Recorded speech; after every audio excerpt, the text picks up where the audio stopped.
celebrating truth, care, and beauty.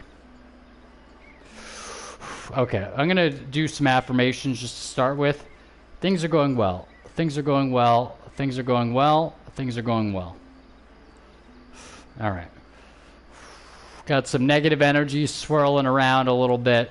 You know, at the opportune times, right? That's how it'll do. Okay, that's how it will be. But that's not how it has to be, but that's... It could be like that.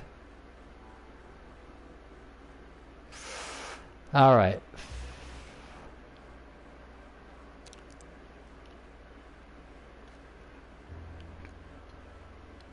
So this is Red Dead Redemption 2.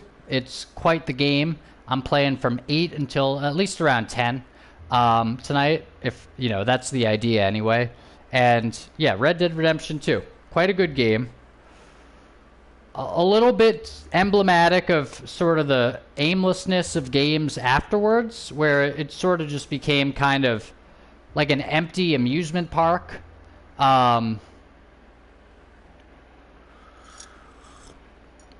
Like an empty room with a few similar activities to do, and it passes. I'm not saying this is RDR, but many games pass as full of stuff and like, oh wow, look at this big game, and then it's like, well, it's really just kind of an empty room with like a few things to do.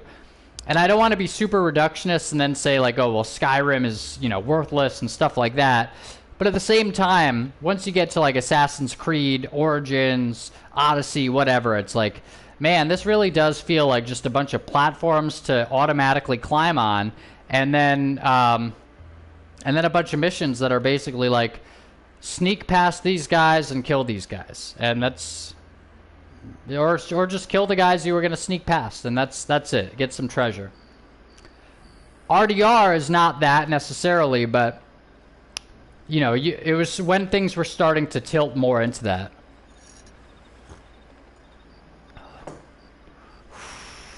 All right, let's get back in state.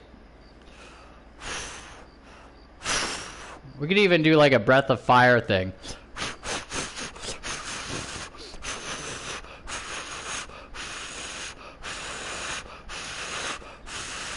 I don't know.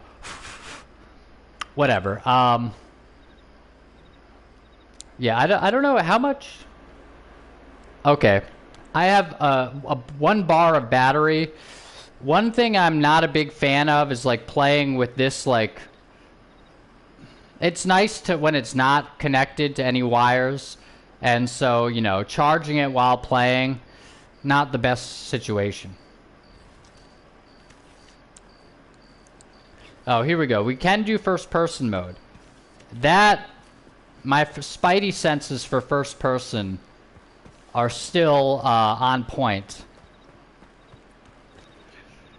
Yeah, look at this, man.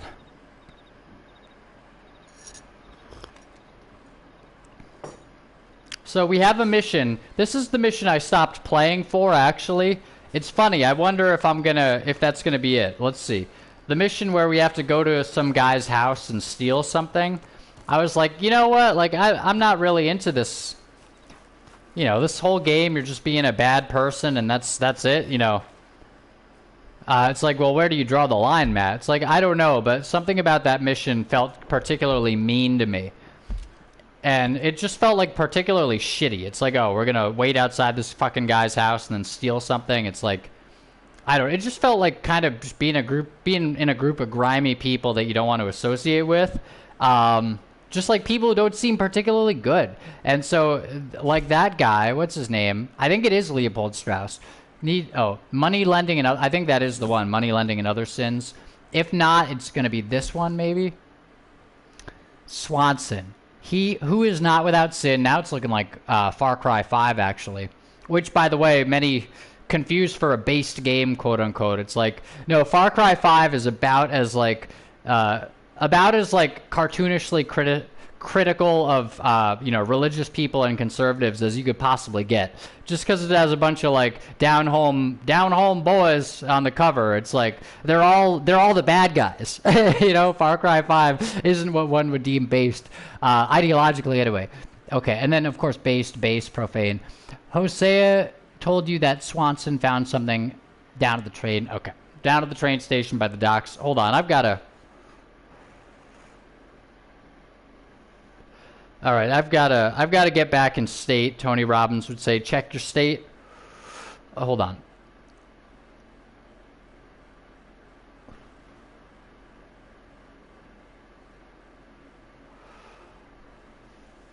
Okay, that's a little better anyway. Yeah, I'm dealing with some...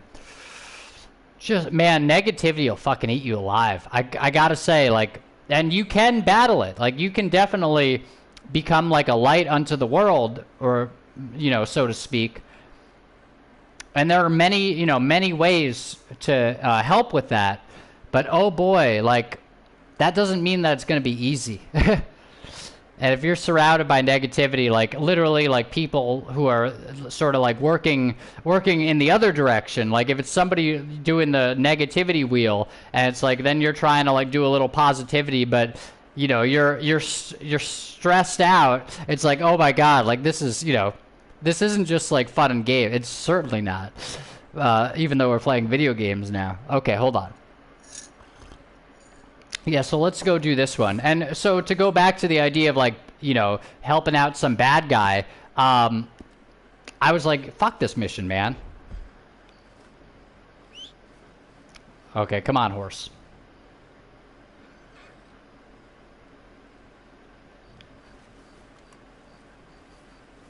Yeah, good graphics. Man, I got that negative, it'll hit you. Eckhart Tolle talks about the pain body and like, you know, even negative energy like being a parasitic entity. It's like, whew, it'll hit you. Adyashanti says it like hooks you like a fish. Like literally, yeah. I mean, these are just descriptions. Either it relates to something one has an understanding of, or at least seems legit, or it doesn't. But these are descriptions anyway. Oh shit, now this shit. Yeah, I remember that. Okay, wait. You know what? I'm just about fucking done with these cocksuckers. How do I fucking shoot, man? Oh, yeah, that'll happen. Whoops. Nope. Red Dead. Yeah, you want to know how to shoot the gun before you go into a gunfight.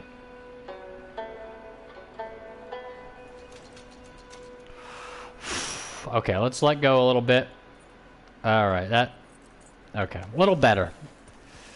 Oh, man. It's so... Oh. Like, it is my fucking... Like, I realize, like, you know, what is my cross to bear? My cross to bear is, like, trying to make it through negative atmospheres with like a sense of like, you know, some sense of life.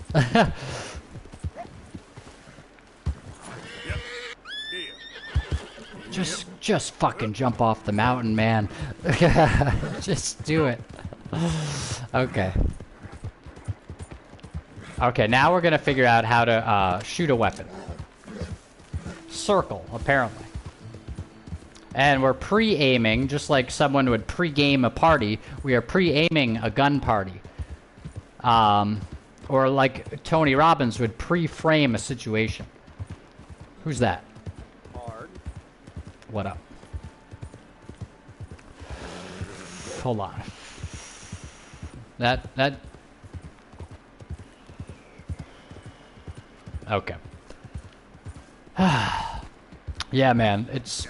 You know, sometimes you get into sort of an emotional clearing, and sometimes you get into like it feels like you're just, you know, you're right there, and like I'd say actually it's sort of like you're in water and like you're bleeding and there are sharks around. Sometimes you're in water and there are no sharks, mostly, hopefully, but sometimes if you're in water and then you are bleeding, there are sharks around, and it's like, oh boy, I'm gonna have to punch him in the nose, proverbially.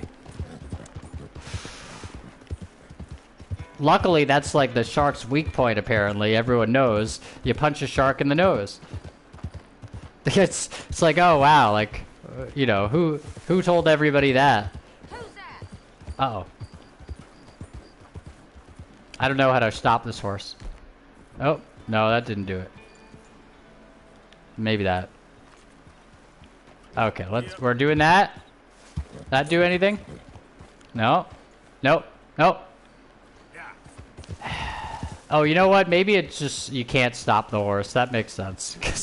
Because it's a real horse. You can't just stop a horse. You can hope that it stops. Get that horse out of here! Alright, don't get all worried.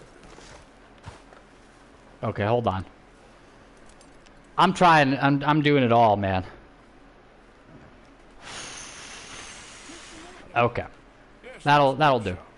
Mr. Matthews gave me a message for you. He said when it was convenient to head into Emerald Ranch. He's looking at a few business things there. Okay. Oh, he'll find something too. He always does. Will you be well now, Mr. Morgan? I'm always well, Miss Grimshaw. Yep. Okay, yeah, that's the mission. Is this our horse? Let's find out.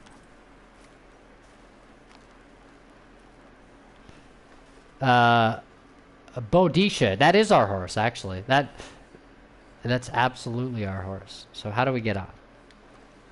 Just like GTA. Okay.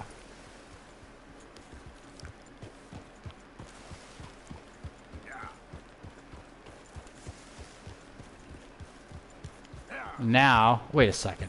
Oh, okay.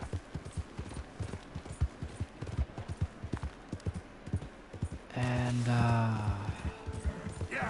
see, my favorite, hold on.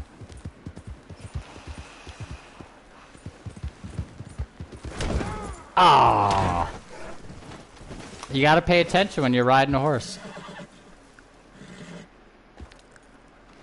I was gonna say my favorite Western video game, but like, how many Western games have I even played? Like 2. I think I did have Gun at one point for the PS2, and this. That's it, I think. Except like some Sega Genesis Collection Western themed game or whatever, you know.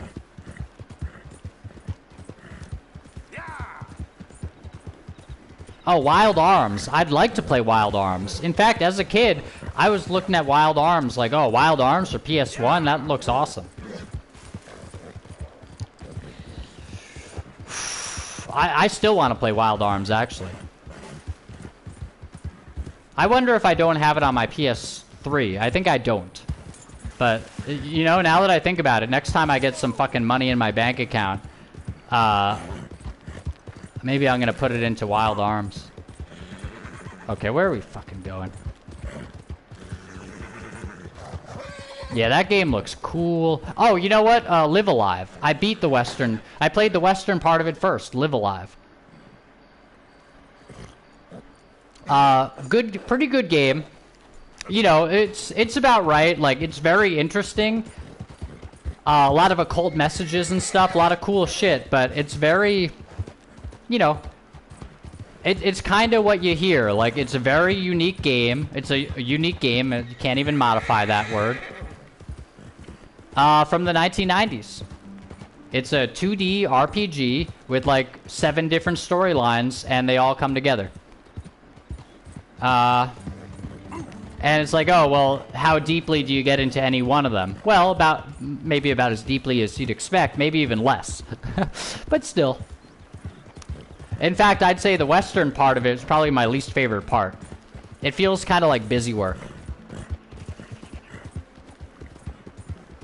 I've completed the future part that's like 2001: A Space Odyssey mixed with Alien. I've completed the Western part, and then I completed the sort of near future part with the fucking, you know, fucking whatever, the city, and now I'm playing the caveman part.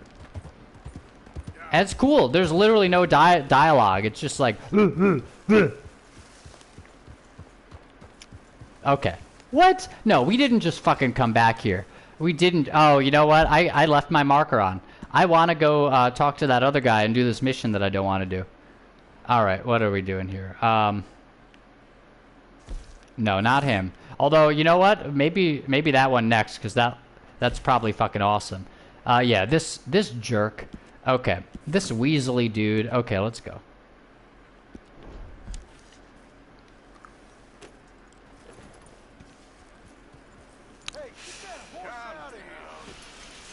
Are you fucking kidding me, dude? I'm about to fucking... You know what? I am antagonizing him. That was a vacation, Marston.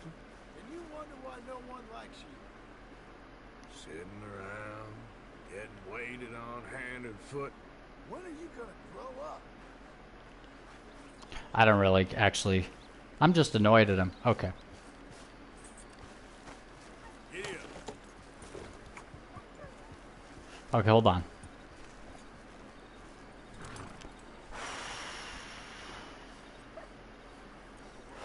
All right. Yeah, sorry for the fucking stops and starts. I can't wait. I cannot wait. Oh, it's like it feels like going to heaven. Like it feels like an impossible dream. It feels like recess at the end of the school year. I can't wait until I someday have like my own house where it's not fucking roommates. It's not like living with your parents or something. It's like you can anticipate that there's a place that you're gonna feel okay. I'd love to have a place in my entire like life experience where I can anticipate that it's like an actual place where you go and you're like, okay, I'm probably gonna feel okay here, rather than like, oh, you know, I'm in enemy territory, just fucking everywhere. It's like your entire life you're fucking behind enemy lines. Oh man, awful. Just, it's so fucking brutal. It's brutal.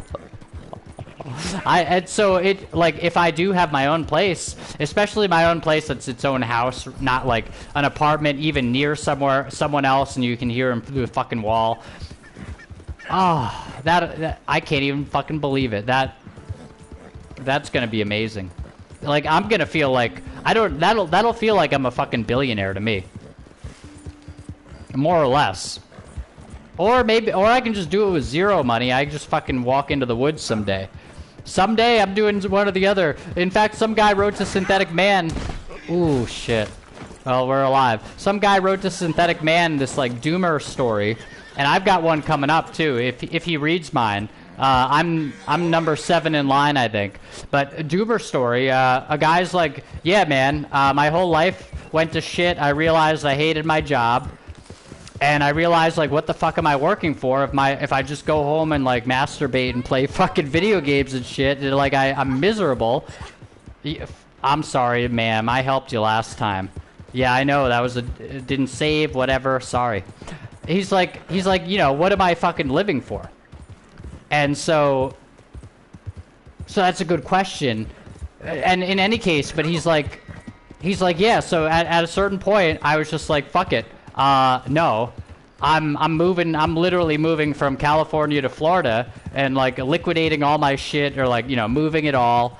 And he's like, now my life is basically to the point where I'm either gonna like not be alive anymore in so many words, or I'm going out and I'm fucking going into the wild like Christopher McCandless and living on a fucking mountain. And he's like, so next, he's like, he literally gave a time frame for it. He's like, in the next like 2 weeks or in the next month, you're not going to see me here anymore. And thank you for being such a great like YouTuber. And thank you guys for having we had a great time. But I'm not going to be here because I'm going to be fucking living homeless, living on a mountain. So I won't have internet access because I don't have a job, I don't make money, I'm living fucking on a mountain, and I think I might die. And that's like, and Synthetic Man is like, all right, well, I'll know what happened if I see you like leave our fucking chat. He didn't say who it was because it was like an anonymous story, but he's like, okay, well, if I see you leave the chat, I'll know what happened. It was like, oh my god, that's fucking brutal, man. And it's like, here's the thing, the most brutal thing is, If I literally did that for myself, it would be such an improvement in my life. It would be unlimited, infinite, outstanding, astounding improvement. It would be like, oh my god, I have a place where I feel like I'm not surrounded by fucking, you know, basically like beasts of negativity all the time. It's like, oh Matt, you make it sound like it's so bad. You know, take a walk in someone's shoes. I've been suffering. You know, but so then you fucking run into the tree and it breaks your pattern, Tony Robbins style. Because you can break your own pattern, you can let go, and perhaps, you know, perhaps it won't turn out like that. Perhaps I'll end up having my own fucking house, and, you know, I'll even have a fucking wife at some point. I don't know. But then you get the wife and kids, and then it's like, oh man, well now you're back in a situation where you're living with other people, and like, God help you that those people don't end up being like sources of a lot of negativity. And then it's like, oh man, it sounds like you're just projecting. It's like, I could be projecting, or I could be in a series of places where I can't fucking get any solitude. Oh god, maybe a mixture of the two. Alright, let's go do this horrible mission.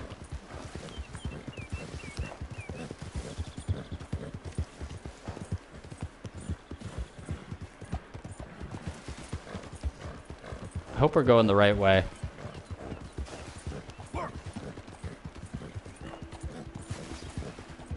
But yeah, I can't wait till... I hope Synthetic Man reads my story. Because it's basically, it represents my life. Like, you know, it's not even the worst parts, actually, but... yeah, that fuck... Come on. I love that, you know, it's a real little community over there, and he does his best to say, like, I don't care about any of you guys aren't my friends, your words on a screen, you are literally words on a screen to me, and yet, he's sitting there reading, like, people's fucking, heartfelt stories about how horrible their lives are, and it's like, that's why you watch fucking Synthetic Man stream. And maybe his videos too, but the stream is like a whole nother thing. It's like you watch the stream to just like, you know, basically hang out with him and a bunch of other people who are just fucking miserable. And they're the only nice people in your whole life. Oh man. That's a good place to cut a fucking YouTube video out of this if I was gonna do that. Something like that, man. Something like that. And I'd cut it off right after the first, you know, the man before the something like that, and I'd call it something like that man or something like that. Or I'd call it or something like that and cut it off after the previous that from the last one, you know, the previous time I said or something like that, before saying that's what the title would have been. Okay. Well, Matt, you're really giving yourself fucking detailed instructions for cutting this video on YouTube. How about you pay attention to what you're doing on Twitch? I know. I'm sorry. This is becoming a YouTube video. Oh shit. We're gonna make it to this guy's house. This guy lives 40 miles away. That's by horseback. We're not even halfway there. No, I'm just kidding. I don't know.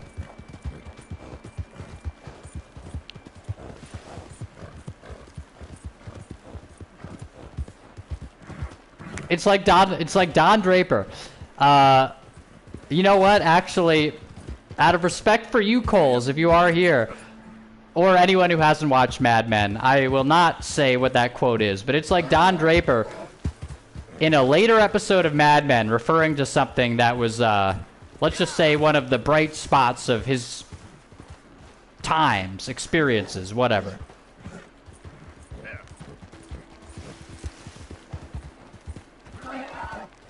Shit. We're gonna... Oh, fuck. Jeez, man. Oh, yeah. I mean, if you like fucking black pill shit... I'm like floating up this hill. This is crazy. If you like black pill shit... check out Mad Men. Mad Men is so black pilled, it's not even fucking funny. That's why it's so great. In fact, there's literally an episode of Mad Men where they're presenting an ad, and the company, they say, no, we think that the person in the ad might have died. And that's why it's his clothes are strewn over the beach. We think he might have died. We think he might have killed himself, basically. And then and Don's like, well, how do you get to heaven? Something terrible has to happen. And it's like, and then Don talks to his friend, or, you know, what's his name, after the meeting, and he's like, well, did you think that was about suicide? And Stan's like, yeah, that's what's so great about it. That's what was so great about it. It's like Mad Men is fucking black-pilled as shit. In the first season, Don walks into the room and they're talking about like the death impulse or something or suicide, and Don walks in and he's like, suicide. Like that fucking show, it is the darkest fucking shit. It is great. I love Mad Men. Mad Men, the entire series. It's like it's poetry from beginning to end. Okay, let's figure out how to get around this mountain. Well, that's quite interesting, right? Let's figure out how to get around this mountain.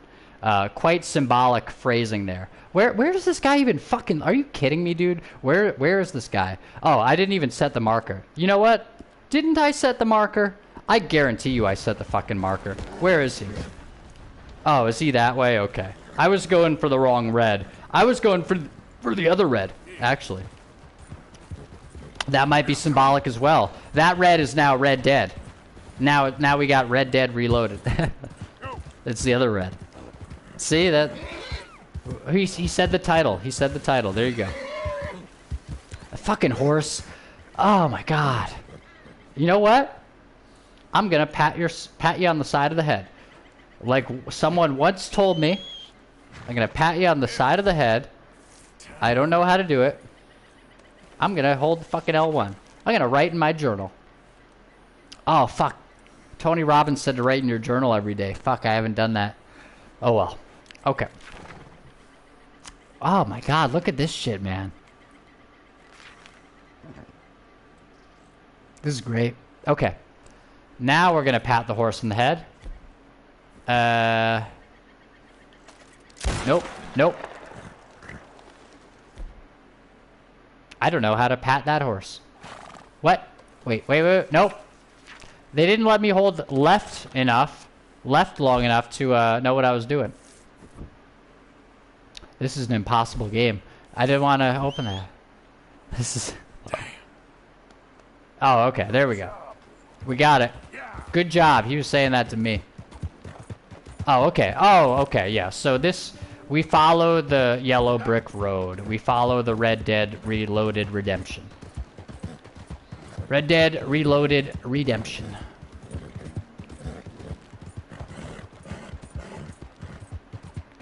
Yeah, okay, boy.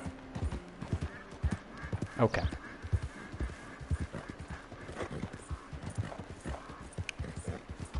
Yeah, okay, boy.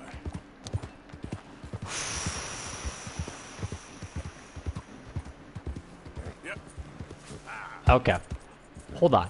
I am gonna... This is like... You know what this is like? This has got to be like paying somebody to do a job, and then they're like, man, I gotta stop. Like, and it's like, you didn't even move that pallet halfway across the floor. It's like, man, I have to stop. Hold your horses. All right. We're going to take out the map. This is the map of the game. Yes, I did get the physical copy when it came out. Here we go. And yes, this was one of... It's easy to discount these things, but back in the day, this game was one of the most incredibly awaited games of all existence.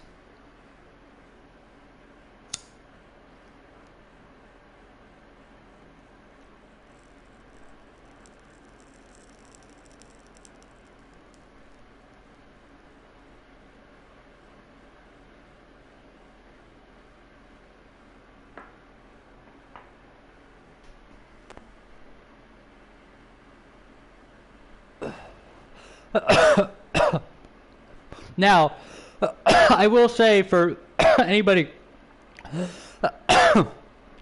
asking about plausible deniability in terms of like what may or may not be meeting terms of service, there's no way to know that someone's not simply smoking tobacco like they would in the Western time.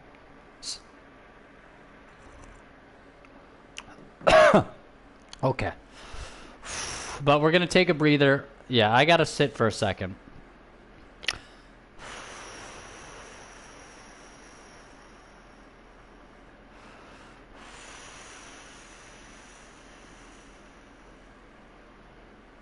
Okay.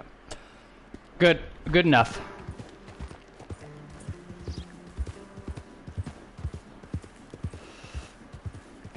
Yep, here we go.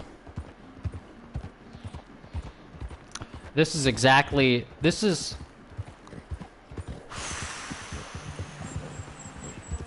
on one level, this is everything I've ever dreamed of. You know? And not just in the Pusha T sense, although what a great line that is. Everything I've ever dreamed, motherfuckers, I'm watching it take shape. While to you, I'm just a young rich or a rich young blank that lacks faith. Everything I dreamed, motherfuckers, I'm watching it take shape. That's a powerful line, and I don't think he's just like he's just sort of saying something like that. Like that, I think he's literally talking about like he visualized his life and like he planned it out, like law of attraction or even an empowerment thing. But like I think he really means something there, and I think it is somewhat like a manifestation kind of occultism thing, even more so than just simply a Tony Robbins reticular activating system one.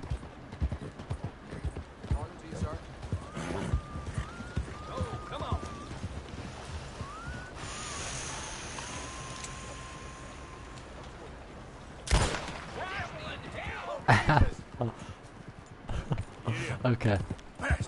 Oh shit, wait, no, I'm not wanted. What?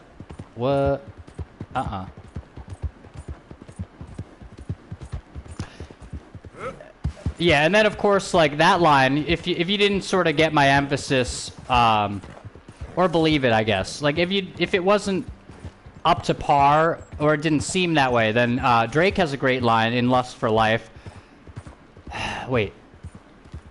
See, what I tend to do is to think of today as the past.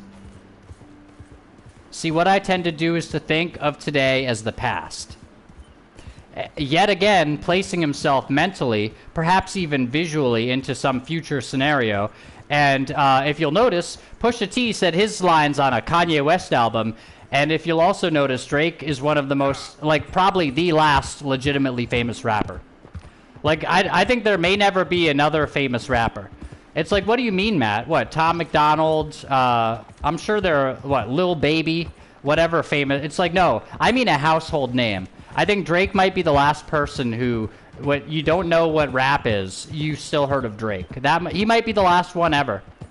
And he was talking about everything I dream. No, that was Pusha. Drake was saying, see, what I tend to do is to think of today as the past. What I tend to do is to think of today as the past. He said that in his mixtape before he like got super, super rich. But that was like his big breakout, Best I Ever Had mixtape, which is, by the way, better if you don't pay for it. Like, you can legitimately download it on a mixtape website because it is a mixtape and it has more songs than if you also legitimately go to iTunes and pay money for it.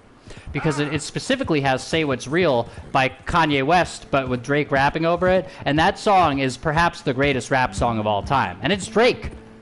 I mean, it's in my top fucking 7, probably. It's probably number 7. But it's like, I mean, is it beating Poet Laureate 2? If it was as long as Poet Laureate 2, I think it might not be quite as dense as that other song feels. But plus that other song has like several fucking beats. Oh, fuck. Oh, no. No, they're fucking shooting me? Oh my god, yeah! Ah! Oh shit. Nope. Come on. I didn't even hit the horse. Shit, who's the witness? No. Yeah, but in any case, you know, one could say, here's the really empowering part. See, you think that's kind of empowering on its own. It's like, oh, cool, like, Drake may have just told you he visualized his life. In fact, he may have just told you that he lives in the future, and so I tend to think, and he stops on each end. See, what I tend to do is to think, And it's as if what I tend to do is to think is just what he tends to do. So you could take that as its own unit. And I did take a college poetry class where they said, like, yeah, one of the ways it's good to look at poems, at least that's what the teacher was saying. She was like, you could take each line as its own unit. And so he cuts it off as at think. And it's like, well, how does Drake get where he is? Well, see, what I tend to do is to think. Period. You could cut it there. But then he says, of today, and then he pauses again. It's like, what I tend to do is to think of today. You could cut it there. And it's like, I actually think of today. I'm actually thinking, like, what am I doing today? Because I'm actually considering it. Most people are just led around by their fears and insecurities and whatever or whatever. But then he ends it with, see, what I tend to do is to think of today as the past. And now he's thinking of today, but now he's thinking of today as a point or perspective in the future. And here's the empowering thing, though. Here's the really powerful part. Here's the really powerful thing. What if that's just happening anyway?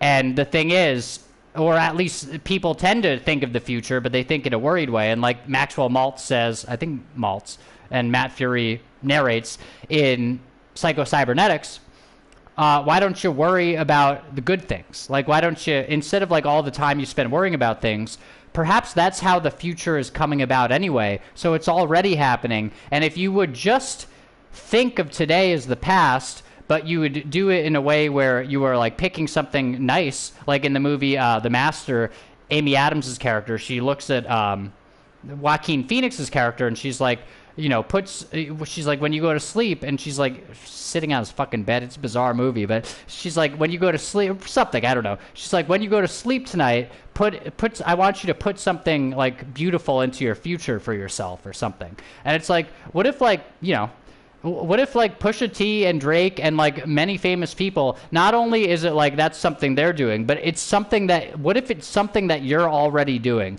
and all you have to do is like pick something that you want, and all you have to do is be confident enough to actually say like, well, I can be the last famous rapper of all time, and it's like, well, yeah, like then that's what happens. I'm not saying that's necessarily what's going to happen or it's going to be super easy, but you know, Drake is one of the biggest examples of that, and he specifically said that's how it happens. Or at least you could say that that might be what he meant.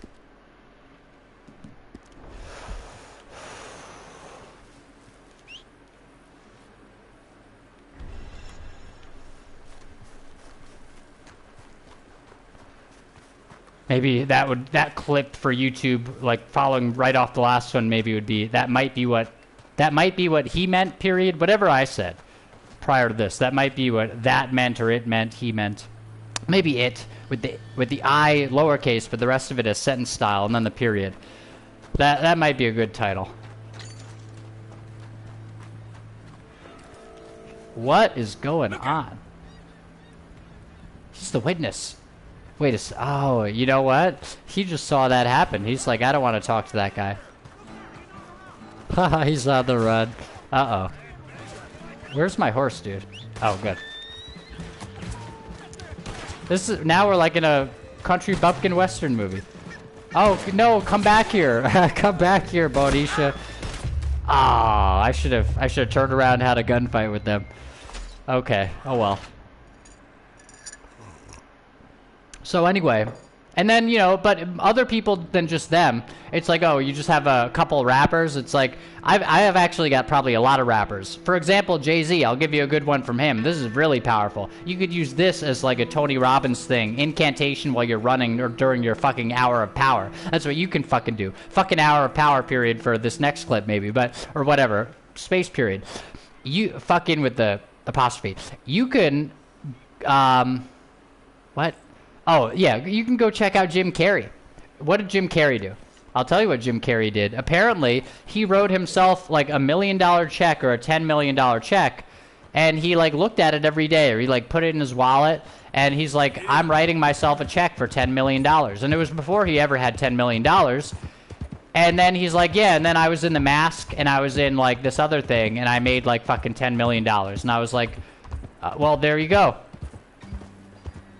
I mean, you know, it's super. And then you have all the people in the spiritual community bad-mouthing The Secret. And it's like, I think you guys might be up to something. I think this might be some kind of larger control scheme, and it's like, oh, everyone derisively refers to the thing where you think about something and then your life gets better. That might be, you know, it's like, yeah, you could say you're staying entrapped in Maya. What if you just thought about your becoming enlightened and your life getting better? How about that? I don't, you know, but they talk about it like it's blasphemy. It's like, you know what? I think The Secret might be the one fucking book that you need. I mean, that's almost directly blasphemy in the sense that you know, the Bible would be implied as a book as well that could have been the one, right? That might be blasphemy in itself, and I'm not looking to blaspheme. But what I am really looking to do is make my life, you know, I'm looking to have a better life if at all possible without compromising myself spiritually. And perhaps, you know, what did Jesus say? Knock and the door shall be opened, dude. And, you know, what did Jesus say? There was a woman who was like, she's like, hey, my dad's like dying of a sickness. And Jesus is like, yeah, well, you know, where is he? She's like, well, you know, he's over there. He's like 20 miles away. But, you know, I've seen you do shit. You can do that. And Jesus is like, hey, look at the faith on this girl. And then he's like, it shall be done.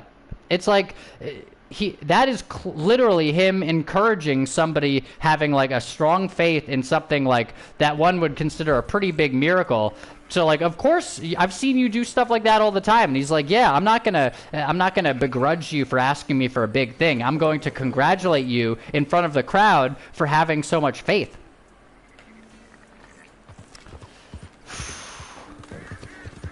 So, you know, it sounds like I may be taking one thing from one thing and one thing from another, but it sounds like that could be Jesus being somewhat in line, at least in the message you get from the Bible, with the idea that, you know, maybe you want to use the law of attraction to make your life better, but I'll give you a very strong counterpoint to that, and that would be that on the cover of The Secret, they literally have, like, on an old letter, you would imprint your emblem. And they literally have an imprinted emblem on like candle wax in red that is a big S. S for The Secret, or is it supposed to be S for Satan? And then the author's last name is Rhonda Byrne, so her last name is Byrne. And so it could be S for Satan and burn, like you are burning in damnation, right? It's like, so I'm not saying there isn't stuff to point to like this is, you know, anti-Christian, but I'm saying it seems to go along with the gist of, if you have faith that something miraculous can happen, I will congratulate you, I will not begrudge you. So I don't know, maybe. Begrudge? To this clown, what you talking about? Good day, Hosea. Good luck with your business dealings. Listen, he's rough and ready and quick with his tongue, but I swear you can trust him and trust me. And what else did he say? You're not ocean. I think he said this anyway. And you know I ain't dead. You don't trust idiots. Like, Exactly. We're not have no fear. idiots. Let us prove it to you. And I don't think it was just strictly, specifically context sensitive necessarily. Old Bob Crawford and his boys just bought a beautiful stolen stagecoach from upstate. It's in their barn. Maybe call that clip necessary period, I don't know. That might be the last clip. Maybe just the first, like, few. An acquaintance of mine. So you want us to take out your competition? Well, he's not just an acquaintance, but a cousin. By marriage. Like, specifically 3. There was one, this last one I think I gave a name earlier. Yeah, sorry, I'm not paying fucking attention. Okay, what's going on? These guys are assholes. That's the main point here. As you're heading up towards Fort Wallace. There's also some money in that house, but that's your business, not mine. But don't kill nobody. Folks know we ain't intimate no more. They'll know it was me. But you're fine with us Intimate. robbing your cousin. By marriage. And yes, I love it. And by marriage is a reasonable thing to say. Cousin by marriage is literally not related to you. It's actually just an unfortunate situation where it's like, oh boy, yeah, that's that sounds really gross, even if it's someone literally like, literally as unrelated to you as they could have been. Still sounds gross. Which is unfortunate, because like he's like, oh, by marriage, and the joke's on him, but it's like, no, the only joke that's on him is that he's in an unfortunate situation. Unfortunately. Clearly you've recovered from your bear encounter. Okay, so let's go fucking check this out, and we're gonna bring the volume down. We're gonna do some NLP. The volume is up here. We're gonna bring it down to here. Yes, but you know how this works. Come on, Hosea. That fella's a joke. And that's why he's perfect. He won't cause us any problems. A safe spot to fence wagons and coaches, that's easy money for us. I guess you're right. Come on, it's not like he's asking us to rob a bank. If the two of us can't steal a stagecoach from... Bullshit. It's not like he's asking us to rob a bank. I bet you that somebody in real life would say that. And you know, isn't that just so sad? I think robbing anybody is, despite the idea that ownership itself is sort of an imposition of thought onto, you know, physical objects. It's like, do I own this? Well, it's mine. Like I bought it, but like it's like there's nothing real connected me to it. But it's like this guy, he's like, oh well, it's not like we're being asked to rob a bank. It's like, are you fucking kidding me, dude? Like, so you're gonna just rob an innocent person instead? Like, of the two evils, the lesser of two evils would be like, at least like in some sense a faceless organization, you know. But and again, I'm saying both of them are evils, more or less, right? It's like, you know, it's like, yeah, it's not very nice to take something from somebody.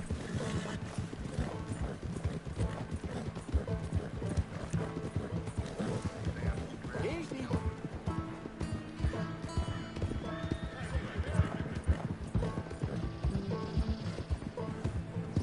Oh boy. If we do the whole video as a YouTube video, it'll be capital OH space capital BOY period. Oh boy. It's like, Matt, how do you know that? It's like, we're going at least until 10, but I know that. That's what it's, well, hopefully that's what it's going to be. I don't know.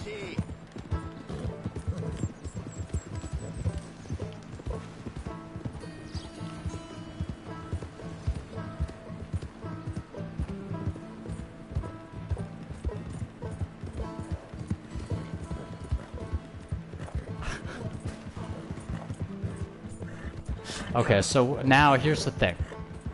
We're leaving it all aside. What are we gonna do? Is there a way to say I'm not robbing him?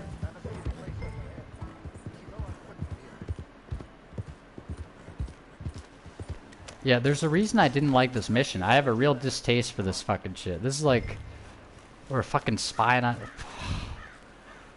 Anyway. The lady doth protest too much, right? No, really, I literally stopped playing. That's why we get to play it again, because I didn't finish it. See the barn in the back. Stagecoach has to be in there. In fact, maybe there's something to show how many times I did try it. I don't know. Which would have been like once, I guess? I don't know. Let's take a quick look at the place.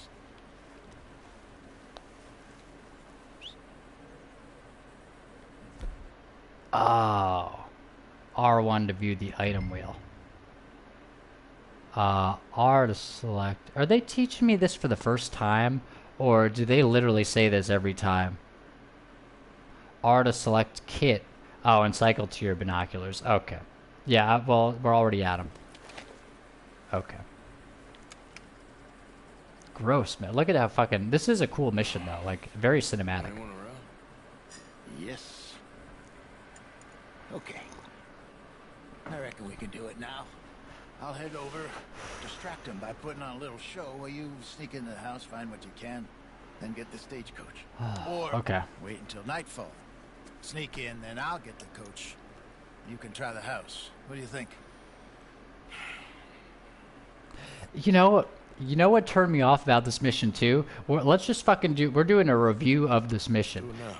Oh, you fucking asshole.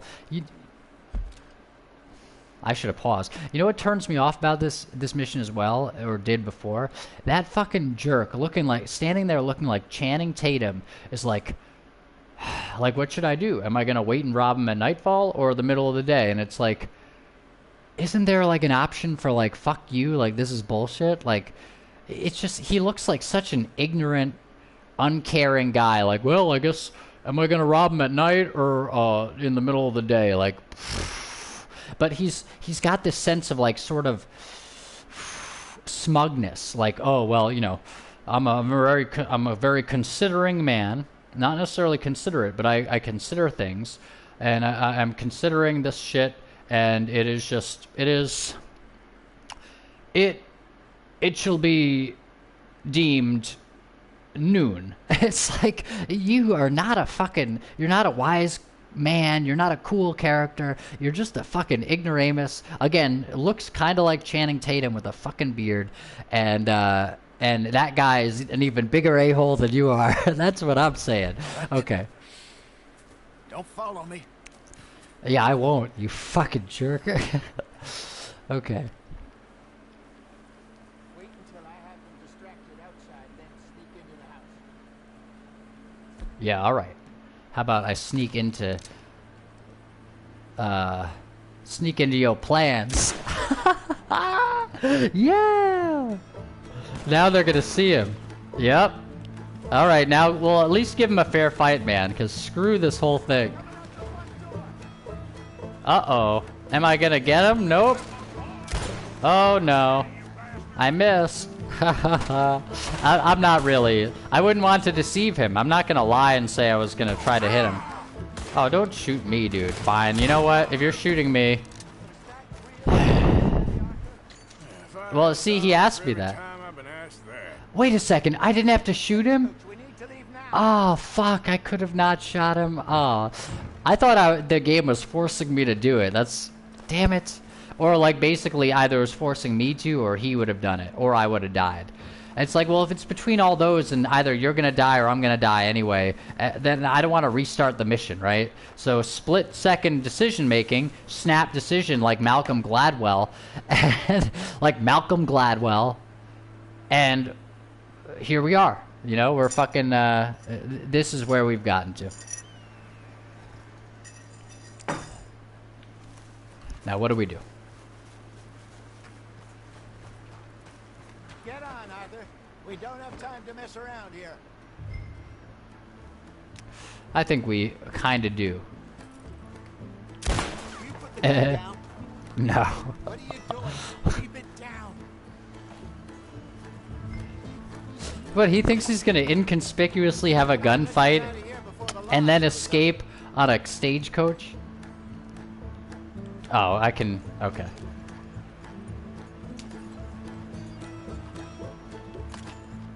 Get us moving, Arthur. Shit, Uh-oh. There's a man coming. Just play it cool. He might not know the situation. I'm aiming my gun at him. How do I put my fucking gun away? No! Darn it. No. Shit. This is like that scene in fucking, in Mulholland Drive. Remember that one? Where the assassin is going to assassinate somebody. And it's like this gross, he's in this, you know, it's very Lynchian. He's in this gross fucking, like, motel. It's like, it's filmed in a way that's unappealing. It looks like a fucking TV show, and the show was supposed to be a TV show, actually. So I think that might have been one of the scenes that was filmed before they ended up turning it into a movie and maybe spending more money filming some other scenes, maybe. He's fucking, he's going through this whole fucking, like, he's going through this whole fucking motel, and he's like, he's assassinating somebody, but then all these witnesses appear, and he's like, oh man, and like he has to like keep shooting all these witnesses, and it's like, it's the most, like, it's the darkest shit ever. Like, Mulholland Drive, great movie. Okay, hold on. Let's actually play let's play the game. This was easier than hunting a 1,000-pound grizzly anyway. No doubt. I won't forget that in a hurry. I'm looking Did we forward just to get your away? retelling of that one around the campfire. It wasn't the first time Mr. Matthews had stared death in the eye. And as usual, he did not flinch. You're gonna crash if you don't slow down. Yeah, exactly. Exactly. How long you think we're gonna stick around here for? That's the idea. Till we can, I suppose. Feels like we're starting to get back on our feet, slowly but surely. Hey, this is... Keep at it. What are you doing? Get back on the road. I really feel like that. Dutch has a new money chest stash. I really do feel like that. But it's a long way from being full. Oh, hold on. Slow it down a bit. No. I hope it's not Oh, so smashed in town like we did in Blackwater. Even if we had to dump the money from the ferry, we could have at least got the rest out if it was hidden someplace else. Yeah. Slow down. You'll burn out the horse. To the barn. Hello, Seamus. We met your cousins. How was it? Fine. Nice people. Okay. Quickly. Alright, so here we go. I hope I'm speaking loudly enough to be heard. I'd like, unfortunately, you know, it's probably relatively low. That sucks. Hopefully the game's not drowning it out now. Just waiting on you, Arthur. I don't know what to do here, dude. How about you do something? And if you don't, we're gonna have some splaining to do. What are you playing? Just get on the damn coach. I shoot every chimney I see, motherfucker. That's what I do. Oh, fuck. No. That's not what I do. You are not blocking me from my mission. Are you trying to draw attention to us? No. Only to me and my shooting skills. Okay, let's go. No, I want to put it in the fucking barn.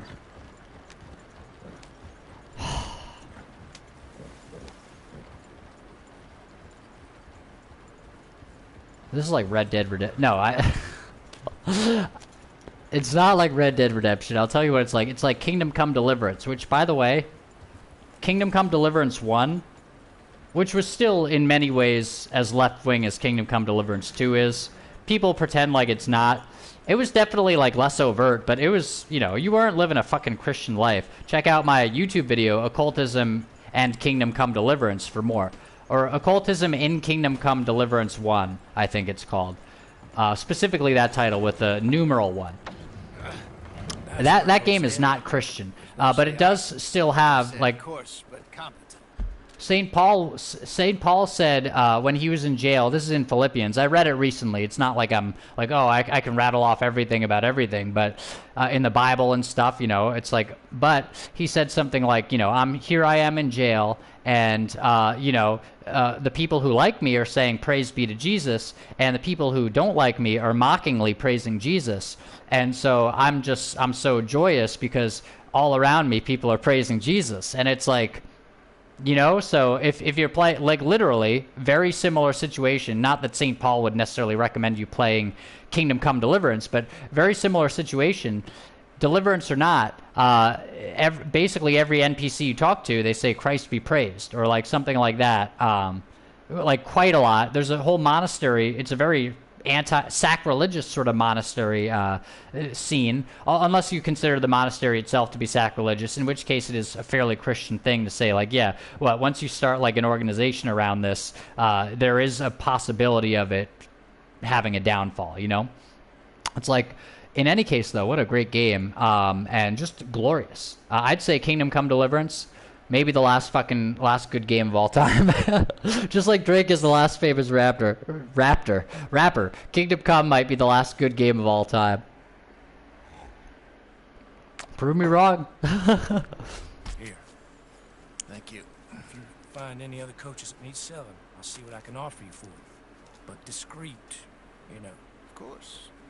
Goodbye, gentlemen. I'm heading back to camp, I think. You coming? You know what I'm gonna do. Oh, accept. Sure. Yeah. You know what? Now I'm feeling kind of like chilling. Let's fucking chill in this game. Oh, we can't ride back with them? That sucks.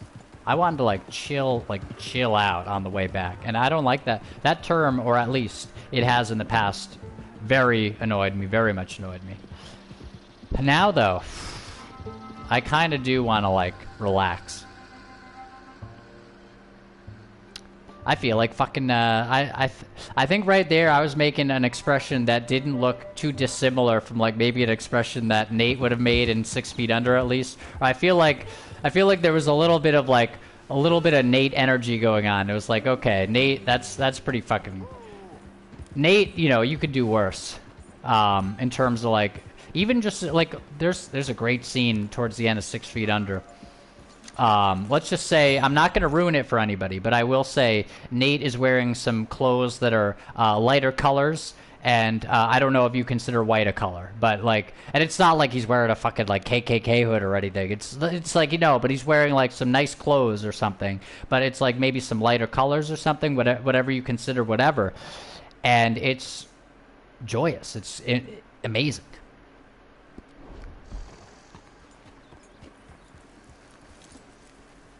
I'm not saying Chris feet under. That's funny.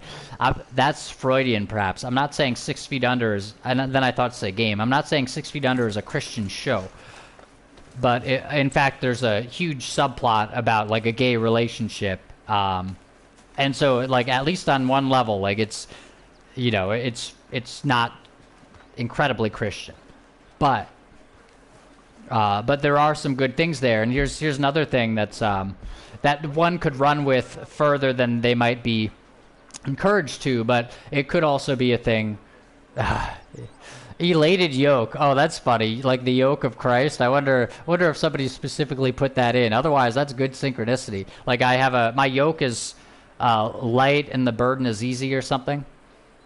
Okay. In any case, what? Yeah, another thing Jesus said, people were saying, well, Jesus, they're casting out demons in your name. Specifically, I think it's in Matthew, Mark, Luke. I think it's in Luke 8 maybe or something. And I was just looking at it the other day. And like, it's just sort of skimming parts, like much of this. But with you know, so I'm not trying to make it sound like, oh, look at how much of the Bible I've been reading. I'm just saying, like, isn't it interesting in whatever. Jesus was saying to them something like, well, if they are not against us, they are for us.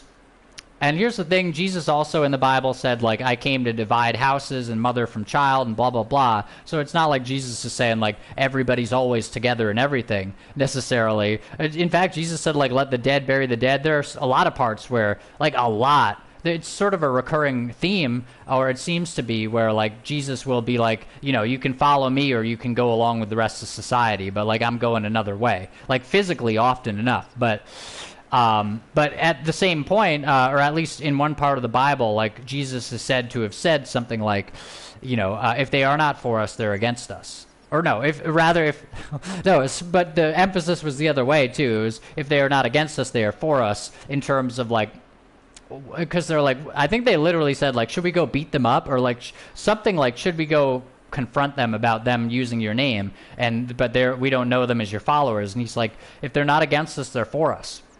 And it's like, oh, shit. That's similar to the St. Paul thing of saying, like, well, they were all saying praise to Jesus, maybe, or something like that. And some of them were mockingly saying that, but they were still saying it. And so surrounding me, that might even be more of a Tony Robbins NLP type thing, but NLP space type there, not hyphen.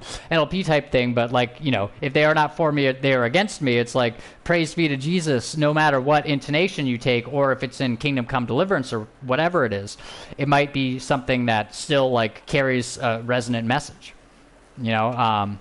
And so it's sort of like, you know, Tony Robbins also asking himself, what does this mean? He's like, if something bothers me, I ask myself, like, what does this mean? And I make myself give, what else could this mean, rather? And I make myself give, like, 3 reasons.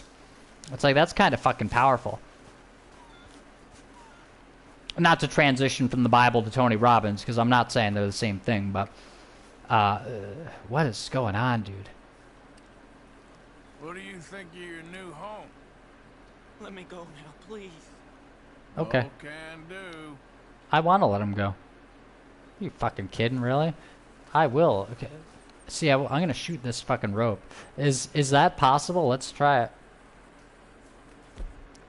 There's like no way that the game lets me do this, but it'd be kind of nice if it did.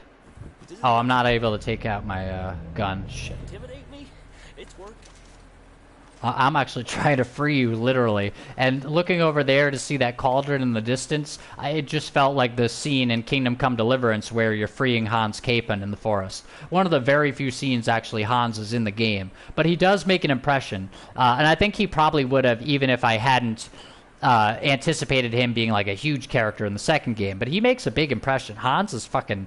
He's kind of awesome. He's like the one fucking royalty guy. They make him seem like the biggest dick, but he's the one guy in royalty who treats you like a fucking equal. He's like, He's like, oh, they're like, do you want us to send him to the gallows for fighting you? And he's like, no, I had an argument with him, and so we had a fist fight. It's like, yeah, that's fucking Hans. Hans is a cool fucking guy.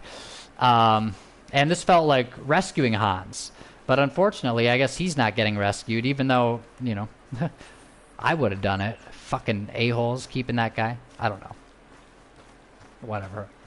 Maybe he was really dangerous, and he's gonna, you know, go on a spree after that. I don't know. I don't know what's gonna happen. But I'll tell you what's not gonna happen. I'm not gonna be able to free him if the game doesn't let me, I guess.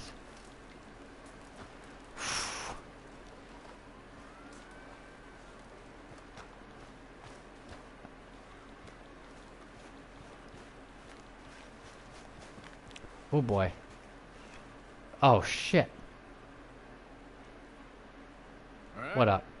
Hello, Arthur. How you feeling? A little better. Well, glad you're on the man. Sounds good.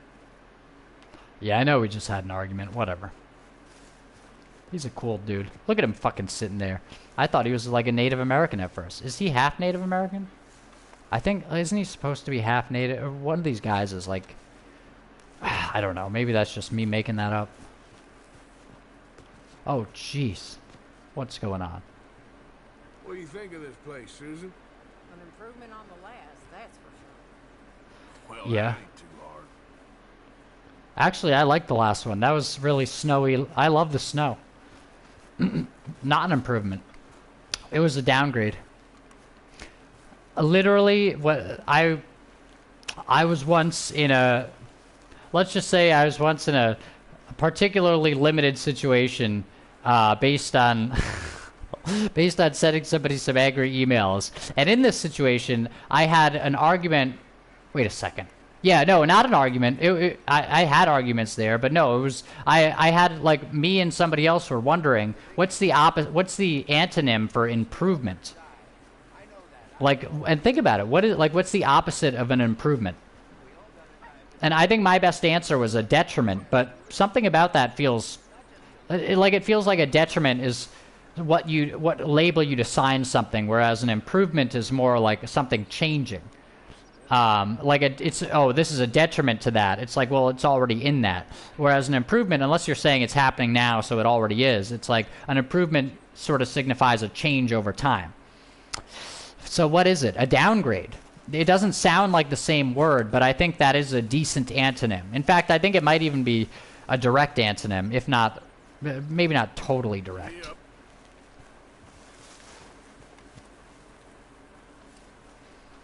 You know what we're going to do? We're going to stop fucking around. We're going to do the next mission. I know you're saying, thank goodness. Hallelujah. I don't mean to mock. That sounds very mocking. And it's said in a jokey tone, but I don't mean to mock the word itself. Because many people, like Reddit atheist types or whatever, like, I don't want to just label people and shit, but just to give you an idea, like many people of certain like types of like thinking and mindset, they are likely to like say, well, hallelujah, in a way that's sort of mocking to the idea of Christianity or even religion or spirituality or the idea of God at all, like the sense that there could be. And so it's like, hallelujah is not the way I intend to say like that, but I did still say it in sort of a snarky way though, so it be, maybe it was, and it was somewhat like blasphemous, and I want to stay away from that, so, yeah.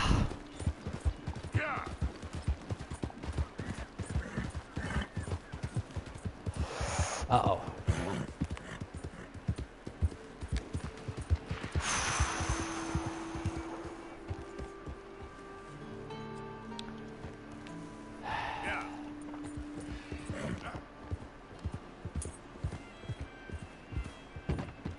Let's check around here first.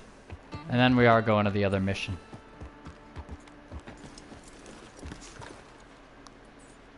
I want you to imagine for a second that you're back in like high school. And you're like not riding a horse probably, but you're literally riding your bike from one town to another. And I want you to imagine that between the leaving point where you were, which is here, right? I want you to imagine between the leaving point where you were and the point where you, actually the point where you went off in the wrong direction. And between that and the point where you intend to be, I'd like you to imagine that you find just this scene. And here you are, and suddenly you're zooming out of the scene, right? Because you're zooming out, and you're zooming out more, and this is, I'd like you to imagine that suddenly you're there. And there's nothing going on. You leave your bike out there. Maybe it like rolls down the hill a little bit. And it's literally like a dirt road just filled with wood. You cut through a park somewhere. And there are a few structures. Maybe not this many. But maybe. And here you are walking along. Maybe it looks exactly like this. And you remember everything that happened to you in your whole life. And you think, there's some fucking sound going on in there, and I don't know what that is. And like suddenly things feel a little dangerous.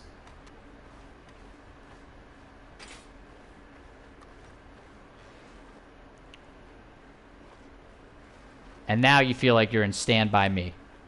Otherwise known as The Body, the novella by Stephen King. Please don't buy it on its own. Buy it as part of... Do buy it, please, because it's a great novella. But if you want to. I'm sure it has some anti-Christian stuff and anti-conservative stuff like King usually has. And once you realize it, it's like, oh, it's everywhere. But check it out. The Body in different seasons.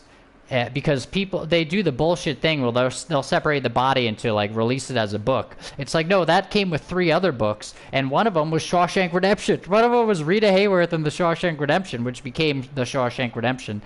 Just like Stand By Me it's like Stephen King's 2 classic, like, non-horror movies, like the most classic 90s non-horror movies, other than, like, fucking The Green Mile, are together, and that was its own thing. That was actually a serial novel, so that was a collection of things as well, but it was a collection leading into one thing. I think it was 7 parts or something, which is sort of significant. I have Under the Dome, but then I have part 1 of Under the Dome, which I mistakenly bought online once, and it was like, fuck, this is just part 1? No, I'm gonna buy the whole thing. But in any case, I'd like you to imagine that you drifted into the Stephen King moment, and it's just like all the fucking shit from different seasons, and something gets real fucking mystical and you don't know what's going on. You jolt your head, you jerk your head to the side, and there's the window. And that guy wasn't talking, so you know what? You're gonna fucking leave. Because you've got better things to do today, man. And you're looking for your bike, you're like, where'd that fucking bike go? And you're like, wow, man, like, in actuality, that's scary. But it's beautiful because it's high school, and it was back in the days where you had some sense of, like, sort of being on a track, and you didn't realize how, like, bullshit that track was in various ways, or that bullshit, the whole concept of everything that you might have started to hold might have been. But in any case, or the concepts around things, everything was great because essentially, I think Adyashanti once summarized it, or somebody did. Richard Hawkins, actually. Hawkins, I will say, on one hand, The Nature of Consciousness Revealed, that book feels like it's glowing. Like, A$AP Rock has a line in Black Hole Superette, his newest album, where he says something. I haven't listened to it that many times, but I'm glad I listened to it recently enough for this, because I heard it a couple times, or at least 2 or 3, at least 2. And he said something like, well, I only read books with covers that glow or something. And it's like, you could think he's talking about like holographic or shiny covers, or maybe like spiritual covers. Like, you feel the energy radiating off of it. Like Deepak Chopra saying, like, this book radiates with spiritual power about, load your main save file, okay. This book radiates with spiritual power about the power of now. Horse died. What? The horse died? Oh, is this not Bodhisha? No. Really? Oh, shit. Okay. Good idea. Anyway.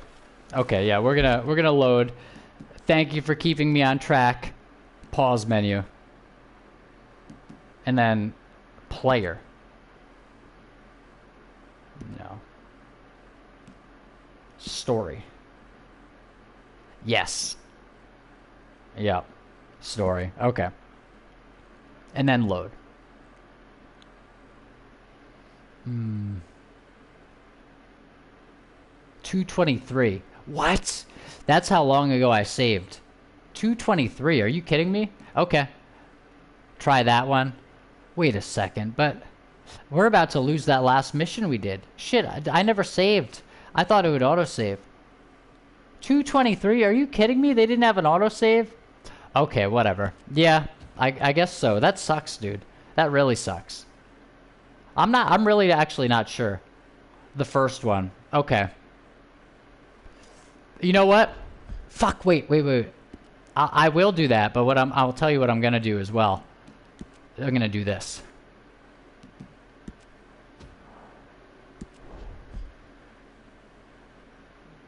Load the game. Yeah, well, I'm gonna load it too. But just because now we have a save from after that other mission. Because I hate that fucking mission. Oh, okay, hold on. Yeah, and then this one, so now it's the second from the top. Okay. Yeah, because it was at 10%. Yeah, okay. In any case, Richard Hawkins, super fucking skeptical. Not the Spines of America. Yeah, not the newer one. Was that the newer one, or was that the third one down? Yeah, I mean, but you can take any book and sort of like feel its level of power, especially like if a book is powerful. Like check out, if you ever go to Barnes and Noble, Nature of Consciousness Revealed. The book's fairly interesting. I mean, it might be worth buying, but like just like feel the book. It like radiates. I don't know what it is. But David R. Hawkins, I mean, his last name starts with Hawk, predatory bird. Yeah, I'm not, and he's recommended by Russell Brand. I'm not totally sure that he's not part of some kind of control system. Okay, yep. All right, our horse died. So let's do the Reverend Swanson mission right now. We're going in the dead of night.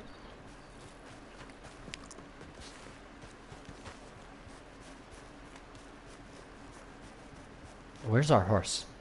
Uh-oh.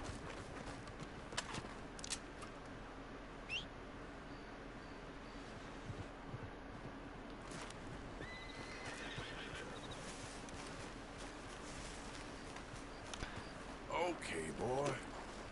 Ooh. Okay. Yep.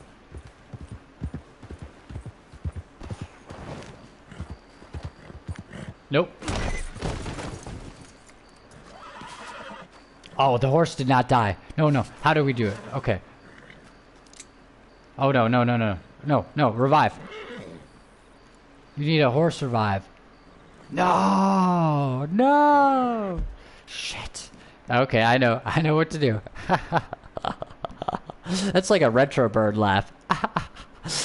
Or wait, it's a retro bird laugh. Oh, it's a Leo laugh. It's a Leo laugh from Django Unchained. Okay.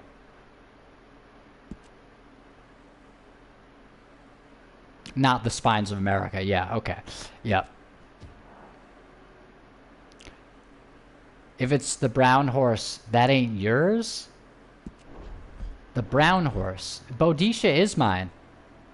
Reasons for main saves. Yeah. Oh, the other horse. The lighter brown horse. You know, I don't remember, if you ask me like what color clothes I'm wearing right now, I look at my shirt in this picture over here, and that's just a plain black shirt, and the pants are basically the exact same shade today. But usually, here we go. Yeah. Well, here we go. Last time you saved was Valentine.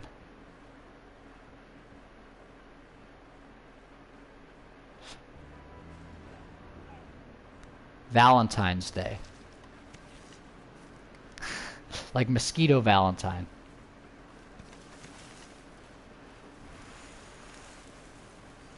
Okay. Great. So yeah, this is Bodisha though, right? No, yeah. Who is this? Remember, because this was the horse. This wasn't this the horse that we got the special one for from the DLC? If not, then I can load, I guess, the other save. I didn't load Spines of America, did I? What is the mission? I just want to make sure.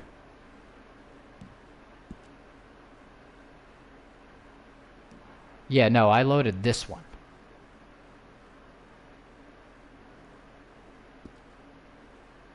Hold on. Okay. Head to the stables. Okay. Boy.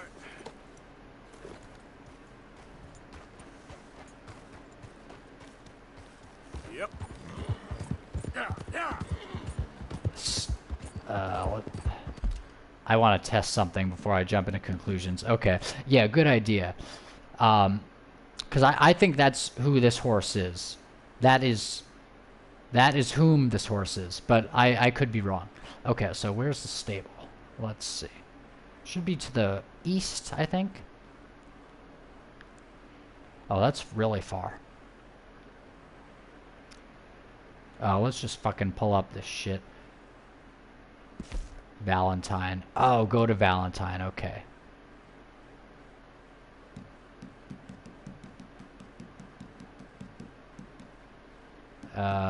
What? Are they really not gonna give me Valentine? Are you kidding? Missions. Locations. Oh. Oh, stable. Okay, yeah. Well, we'll go to the stable in Valentine. Great. It was all going to the same place, basically. But believe you me, we could have gotten lost. I could have gotten lost, anyway.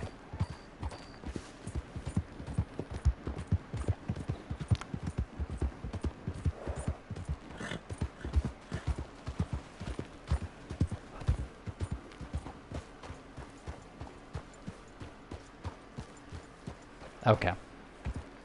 So it just looked like I was fucking checking my lipstick or something. No, that was... I think it was fucking Park and Harbor. No, that was... But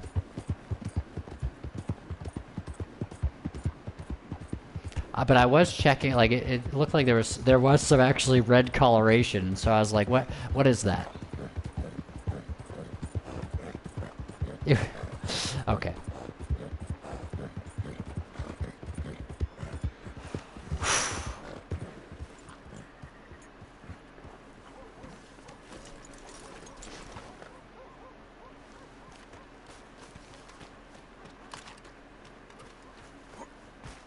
Yeah, we don't want to have our gun out.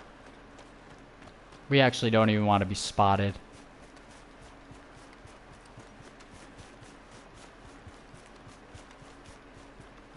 Look at this. You can just go fucking hide in the fields. Okay. Alright. Oh, well, let's fucking follow the yellow brick road. Okay. Oh, shit.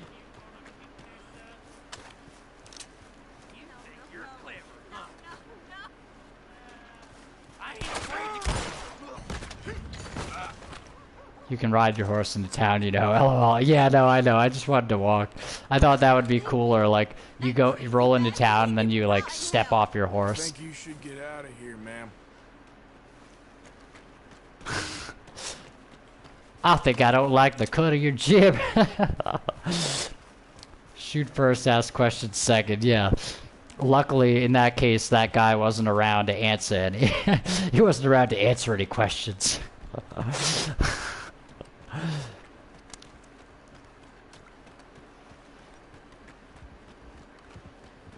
Oh, wait. Okay. Where's my horse? Is that Bodisha? No, where's Bodisha? Yeah, here we go. Yeah, wait for what?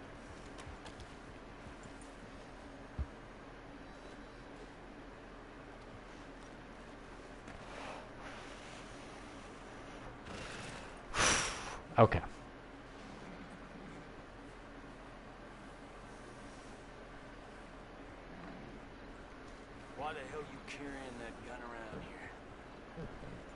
I'm carrying the gun around because the guy's talking to me like that.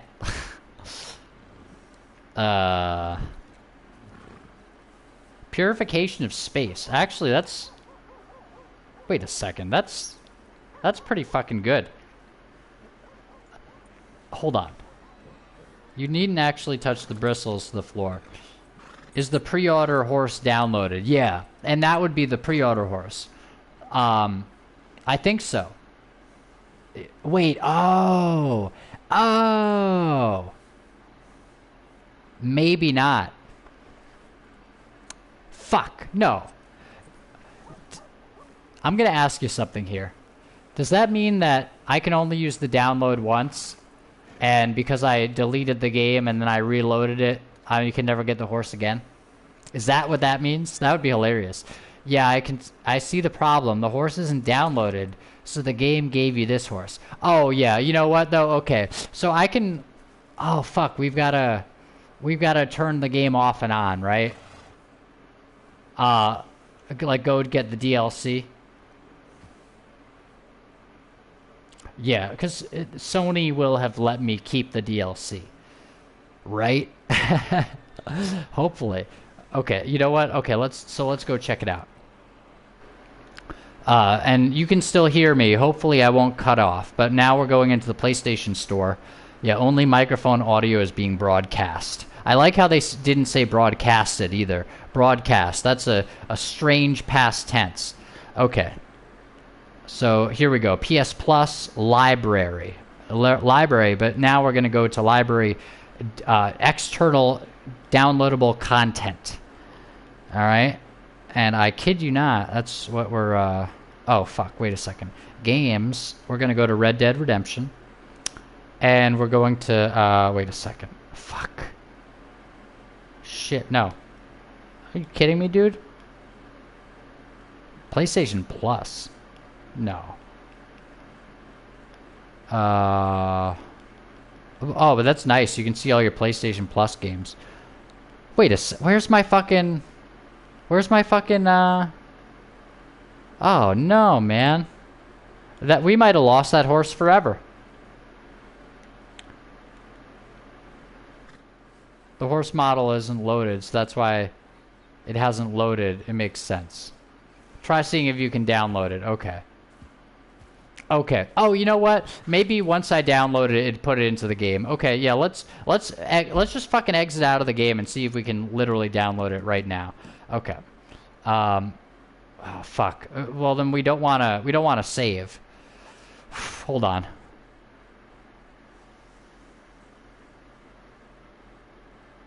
Okay. All right, we're back.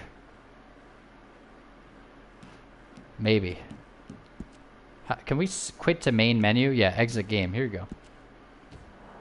Then you continue your story. Okay.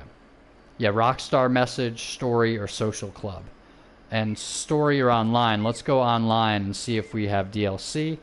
Oh, no. Wait a second. If I press X, does it just go right into the game? Shit. Okay. So what do we do? Because the game doesn't let you download it. Wow. Really? Is that like a one-time thing? And here's the thing. Are there a lot of games that work like that where if you download something once, then you better not ever uninstall the game because then you can't get it back? That would be that'd be more I don't even feel that charged about that because I usually don't download DLC anyway. It just feels like a bother. In some scenarios, in others I guess not.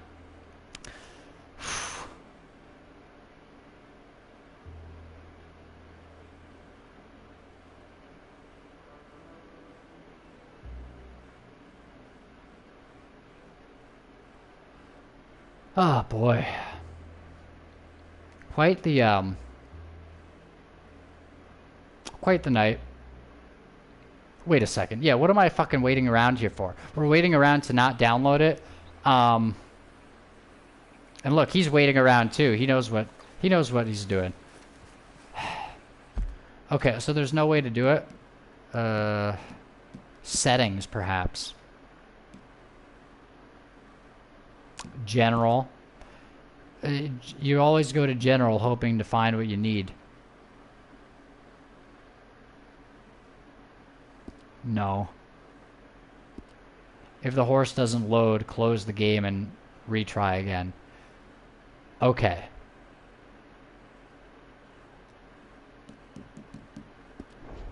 So let's see, if the horse is loaded here.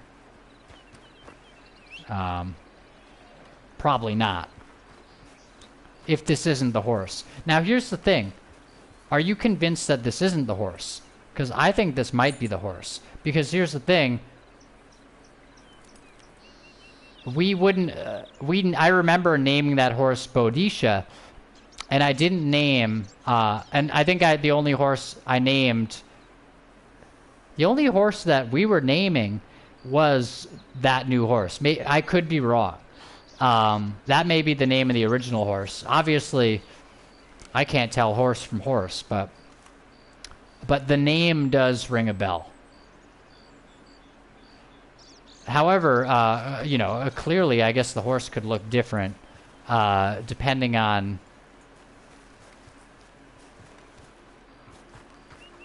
how powerful it is.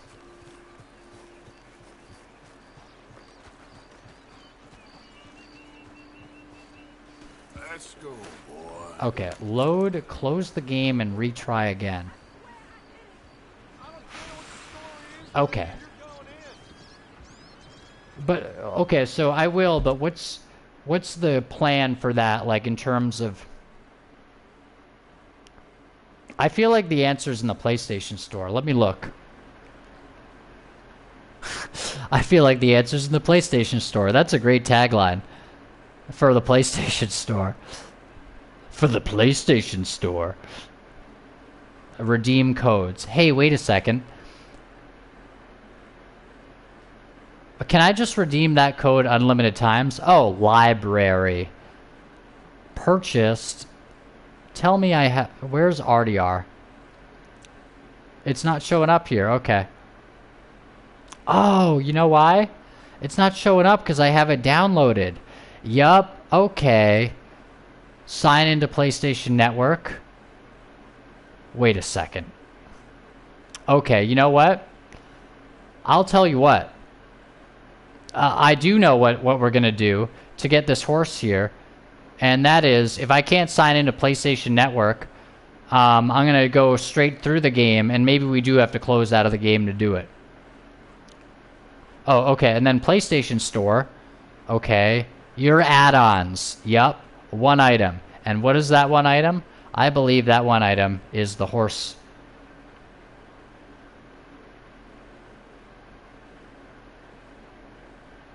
Pre-order bonuses. Yep, here we go. We got it. And now we installed it. And now we probably want to close the game and load again. So that's what's going to happen. Thank goodness. That was a predictable ending to this story.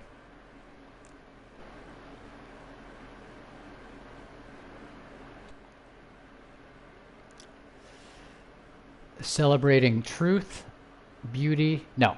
Celebrating truth, love, and beauty. Something keeps bringing beauty before love there. Celebrating truth, love, and beauty. Okay.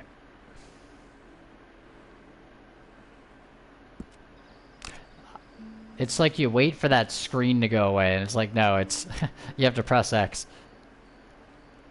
And this is the screen you wait to go away.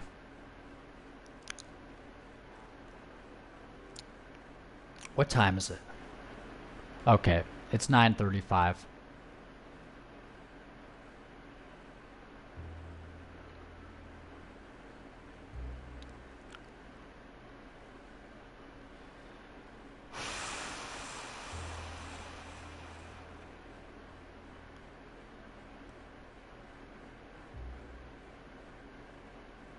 Things are going well. Things are going well. Things are going well. Things are going well. That may seem like sort of a generic statement, but if you repeat that a lot, you feel way better. Like truly, it's you don't always, you know, it doesn't always seem like you're gonna be able to just feel better. It's, you know, you feel way better. Things are going well. Things are going well. Things are going well. Things are going well. Things are going well. Things are going well. Things are going well. Things are going well. You feel like way better.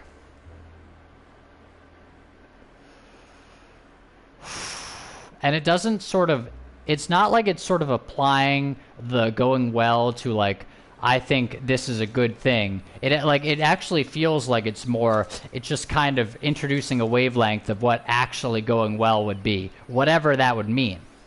So it's just generic enough.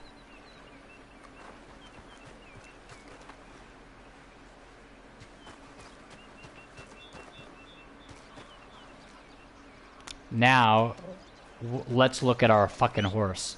Now, I hope Nameless Coles came back. If not, I understand. That was a very long-winded... Yeah, is this fucking... Wait a second. Oh, you know what? We might not have activated the download. Shit. At least we're like partway there. Right? Fuck, dude. No.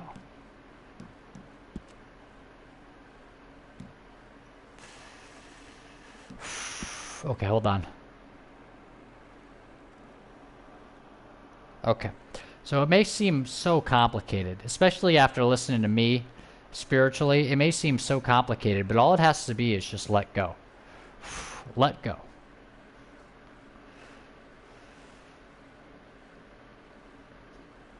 And then, if you're not going to do that, make your life the way you want it.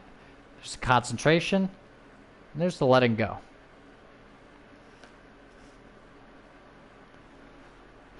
As for this DLC, I'm not convinced that this isn't the horse actually, but I don't have a good memory for whatever horse it would have been.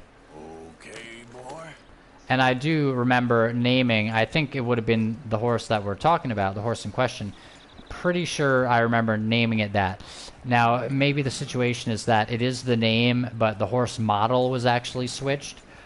Oh, and then this would be an autosave, and that's why we have to reload, because this save actually loaded a fraudulent horse. So we have to go to an earlier load, and then it'll load the correct horse because it wasn't saved over with the actual model in-game now loaded of the fraudulent horse one. Yeah, right? Right. Let's do it. Let's try.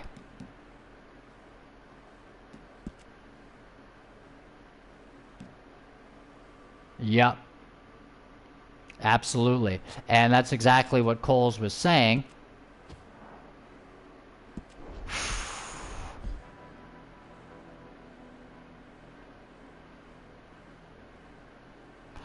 You know what? I think I can do really well on YouTube, though.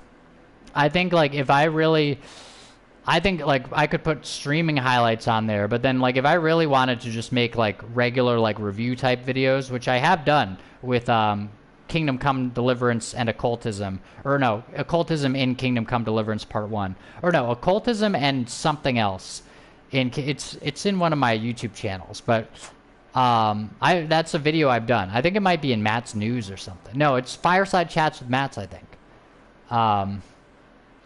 Really fucking, you know, it's literally a real video. Now, I didn't make a catchy thumbnail for it, and I think the video is also not as catchily made, although I think it came out very synchronistically in many ways and sort of perfectly. But I think I could make, like, review type videos like Synthetic Man and review/essay things, and it's like, oh, Matt, that sounds so generic, that sounds so whatever, and it's like, you know what, I think that I might be able to do that, and if I really, like, just sit there and think, okay, what would the thumbnail be for it to be commercial, rather than, like, I'm following just, I mean, I'd like to follow just intuition on the thumbnails, but in terms of, like, stuff getting seen a lot, it's like, is the thumbnail what it is, or is the video what it is, and the thumbnail is separate or extra, or it doesn't have to be part of it. Like, could the thumbnail just be an advertisement, but the video itself is the thing? And perhaps that is the case, and then I could have the thumbnail just be the most clickbaity thing in the world, not necessarily clickbait, like not clickbait in terms of doing anything dishonesty, but clickbait indeed in terms of like the style of image and how it's just like a guy going, you know, or stuff like that. It's like, you know, you could probably do that in a way where it's not just like, oh, it's lying about the video. It's just like, it's the lowest common denominator, and yet that might be what gets your video a lot of views. And so if you make a video that you really like and you put a lot of work into it, you could probably get a lot of views. And then I think it wouldn't be too difficult. I think I could do a fairly good job anyway of making that into something where it's like, oh, you have like a few hundred subscribers now. It's like, oh shit. Okay, now you have a few thousand. It's like, oh shit, all right, now you're making money on YouTube.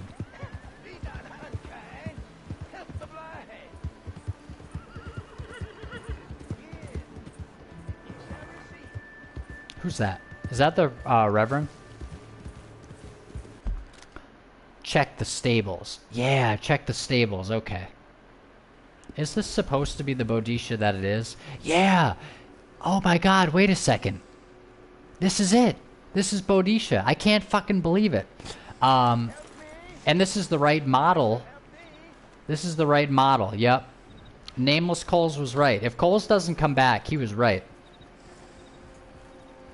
And if he doesn't come back, I'm like, oh, that's like, I feel sad about that, because it's like, that fucking blows. Like, in terms of like, I'm sad that I didn't hold up a good enough stream to be like, oh yeah, it's like, or like, oh, you kind of put me off talking about all this other shit. It's like that, you know, that's if that were to be the case and someone didn't come back, it'd be like, oh man, like that sucks, you know. Oh, this isn't the Reverend. Okay, I'll give him $1. Or stolen money from the fucking train though, right? I see the morrows, and see them clearly, sir. Even when all reason is lost and all truth has become lie, you will stand firm. For loyalty is both your saving and your curse. Ooh. Well, I'll have to take your word for it. Loyalty is both your saving and your curse. What could that mean? I have nothing more for you now. Go Yeah. use what you know. Don't end up This. like me. So Coles, if that's you, I think this is the right horse. I think you were telling me what to do. You were telling me the right thing to do. And now it's been done. Or at least I just had to do something else beforehand, which is close the game after downloading the DLC and whatever. But then you had to load the fucking... You can check the beginning of this video. I initially loaded a different load, and it was the wrong one. It was the Spines of America, actually. So it was the wrong horse, because it was the horse that was saved as the wrong horse model.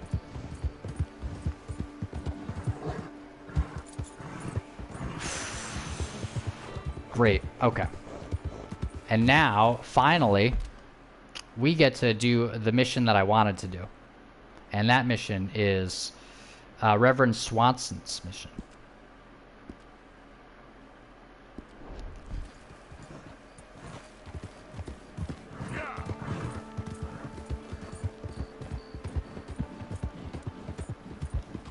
Hold on.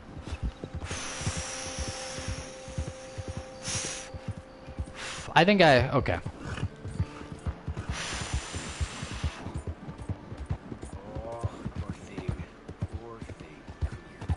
Look, I'm not going to be bothered by every fucking mysterious stranger on the road. And I do use that term in sort of like a specifically video gamey way. Like, oh, this is one of the strangers and freaks, or the mysterious strangers, yeah. Strangers and freaks being the GTA term, and of course this being a Rockstar game, for anyone who wouldn't know, who may end up watching it. So Rockstar being the people who made GTA, and this game actually relatively much later than GTA. And I mean this game, and even in terms of its forebear Red Dead Revolver, and that was like just sort of a shooting gallery type of thing, I think. It was sort of like a fighting game. It was like a gunslinging game, or a dueling game, actually, which is weird. You don't usually get a dueling game. I think that's kind of what it was. Third person, though it was. It was sort of like Ratchet Deadlocked, I guess. Oh, fuck. Alright, we're getting off this horse. Hold on.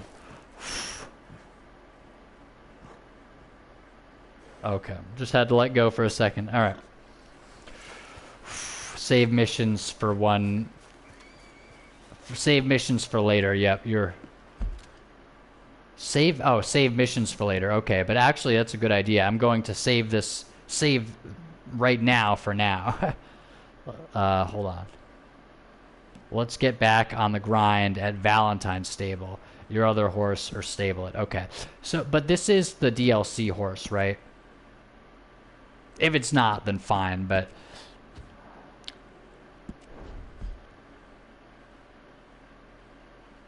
Sarah Williams, 12. Hey, hey, how you doing, Sarah?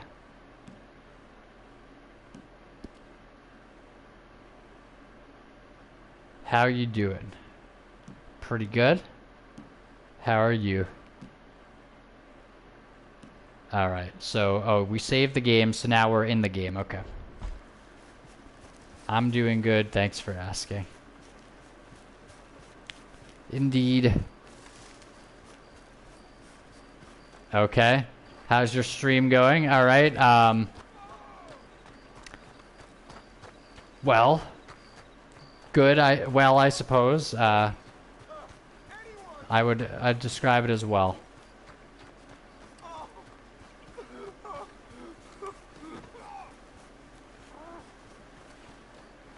Okay, so we're going to Valentine now. Yep, okay, so here you go. Hold on. Yep. So, Sarah, I've actually pre-written this. When somebody comes onto the stream, and you can tell, like, almost right away, right from their screen name. When somebody comes onto the screen and they ask sort of this series of questions, which just happened, how are you? Let me actually read it, and then I'll try to show you. 1, how are you? 2, how's your stream going so far? And then 3, what other games do you play? Or a variation of it, BTW, do you play other games as well? That is the exact pattern of somebody asking me to buy layouts, and I don't even think they're selling layouts at this point. Like, I think at a certain point, they just come on to fuck with you, because, like, it doesn't even seem like they're real people. So, I'm glad to have real viewers, but I wrote that down, waiting for somebody to do that exact pattern of questions. That's what happened here. So, no, I will not buy anything. And if you want to watch the stream, great, but if you don't, then I don't want to talk to you, man.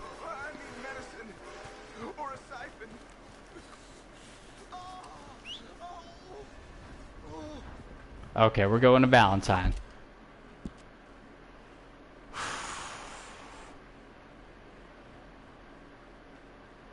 Okay.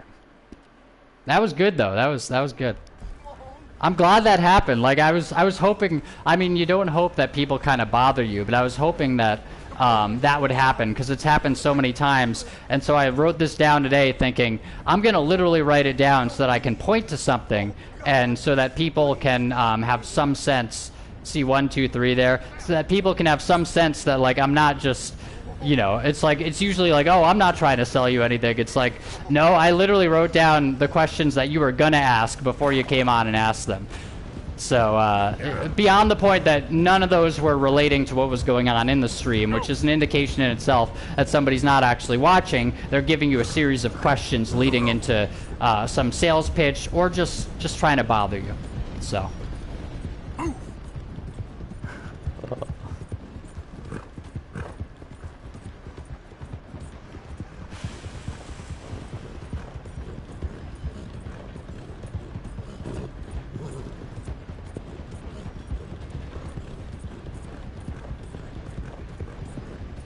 Alright, so we're going to Valentine, and hopefully, you know what, I don't know if I picked the stable specifically, just so that we're not going to the wrong building.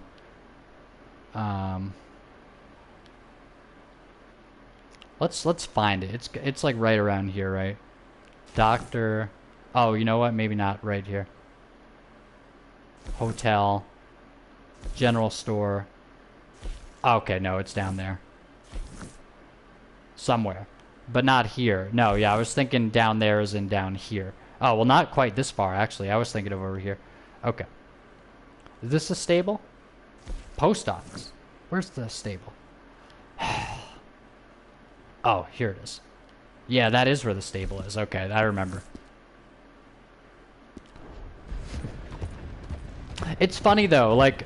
For anyone who ends up watching this, etc., who like is wondering about like, oh wow, this seems like it's something you fucking prepared for. It's like, yeah, because last time I was streaming, it became such a fucking thorn in the side. Every stream, somebody would come on and give you the same fake series of questions, and like, it's not just answering the same questions over and over. If it was a real conversation every time, I'd probably be unusually able to do that without like getting really bored or quote unquote bored, because I don't, you know, boredom is just the feelings you're running away from, right? But like it was like soul sucking, because it was people coming on and you could tell pretty quickly they didn't watch the stream or care about what you were doing or want to talk to you or were listening to what you said. And they'd ask you these same questions, and then they'd have the fucking gall half the time to pretend that's not what they were doing. And so here, I wrote it down, and it's just sort of the epic finale to that whole fucking saga. It's like, shut down, man. And I don't know, maybe some of these salespeople are real, but the worst part of it about it was that it didn't seem like they were even real people. It was as if they were just bots or people who were real, but they were actually literally trying to fuck with me, because they certainly actually weren't selling anything. So it was such an awful, like, Dementor and Harry Potter Prisoner of Azkaban situation. Okay. So after you deal with your horse problem, the horse problem is dealt with at the general store. So this is the right horse, right? I'm thinking it is. But we'll go buy horse food and tonics. And actually, we should buy a horse revive in case he dies. If that's available or whatever, I don't even know. Or it's not too expensive. But we have all that money from robbing the train, so that was quite the situation. Oh, there's another train. Well, there you go. This is synchronicity. All sorts of shit, man. And notice Synchronicity by The Police, one of the biggest albums of all time. It's literally called Synchronicity. It's like, I bet you those guys, you know, I bet you they had some sense of like weird shit happening. Oh. Yeah. Okay, yeah, I want to get past that train.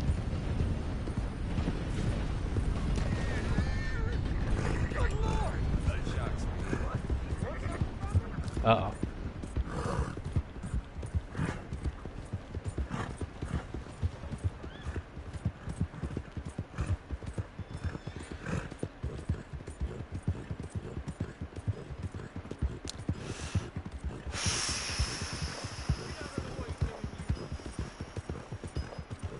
Okay.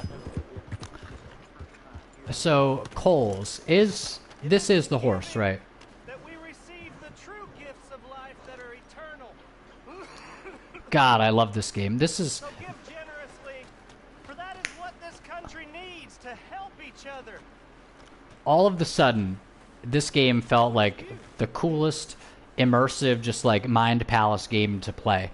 So fucking cool, man. Let's try and help each other. It's not about survival of the fittest. Well, that may be.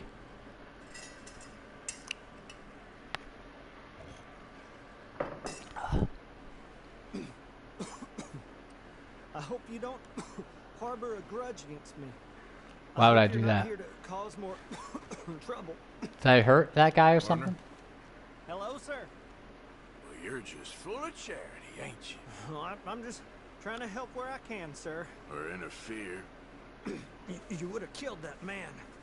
What I do is none of your damn business, okay? Okay. Okay, sir. Is this a story thing, or is this just emergent? If this is emergent, this is some of the most detailed emergent shit based on like something that I just randomly did and he saw me. Be generous. Help people. Yeah, okay. Try to do what you can.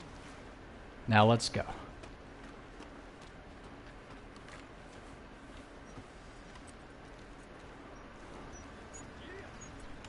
Okay. Please give money to the orphans. Remember, Welcome back, it's sir. better to give than to receive.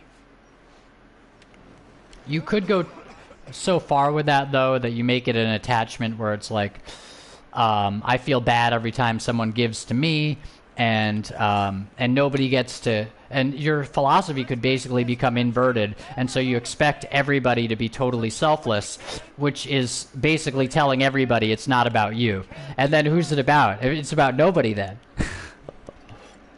I mean, I'm not saying it's just all about you, but I am saying if you get into the mindset of like any kind of idea of even self-respect or something is just not that good. Like giving is way better and you should never receive, then it's like, all right, then nobody ever receives, because categorical imperative, every single person is now saying, it's not for me, it's for other people, but then the other people are also saying, no, it's not for me, it's for other people. And so it's just a real quick way to level out everybody, and nobody gives a shit about themselves or anybody else. Okay. In any case, Coles, I will go to the general store now, awaiting your answer of whether you think this is the right horse. I think it is, though. Come on, please, please, somebody, be generous. Show you care. Come on, please, somebody. Okay, you are getting on my fucking nerves. Shut the fuck up, dude. Seriously, shut up. Okay. Let's go to the general store. English Imperial. That makes me kind of want to fucking smoke a cigarette. Or, like, I look at that and I'm like, oh, God. I could really fucking smoke some tobacco right now. Shopkeeper. I really fucking could. Aim weapon. Sell. Browse. Catalog. Shopkeeper. Oh, what time is it? Okay, I've got to stop at like 10:30 to listen to the Tony Robbins thing. I want to do it before midnight, and I have a phone interview tomorrow at noon actually. So it's 12 hours past that. If Okay. you're looking for something you don't see, let me know. I will not let you know. And I'm looking for something that you don't see. How about that?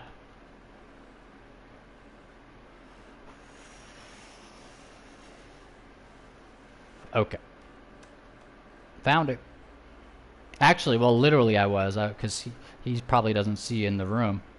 Okay. Although, as Eminem said, I could be in your tape deck right now. I'm in the backseat of your... Oh, you probably think I'm in your tape deck now. I'm in the backseat of your truck with duct tape stretched out, ducked the fuck way down, waiting to straight jump out, grab you by the face, put it over your mouth. What now? So I got it, like, near the end of that, I got it kind of wrong, but pretty close. And I hope, close enough, in fact, that I hope someone would forgive me for copyright infringement legitimately, because copyright infringement legitimately is not what I want to have in a fucking video. Okay. Because then it's just a big hassle, and... Okay. So, yeah, 3 hair tonics. 3 hair tonics. Now, let me just look in here. All horse food and tonics. We'll also get the horse revives if we can. Alright. Oh, I can't carry anymore. We have hair tonics. In fact, this might be from previously when you told me to go to Valentine, like months ago, and you asked me to get these precise things, I think, potentially. It might be from then, because I do have the tonics. But I don't think I did get the horse food. Horse food. Is that in dry goods? Hell of a fuss with this old lady. Or it might be in its own category, right?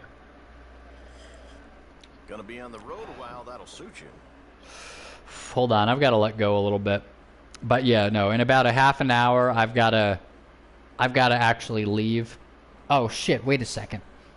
Not only that, but I don't have to do anything, but hold the fuck. I've got to charge these fucking batteries.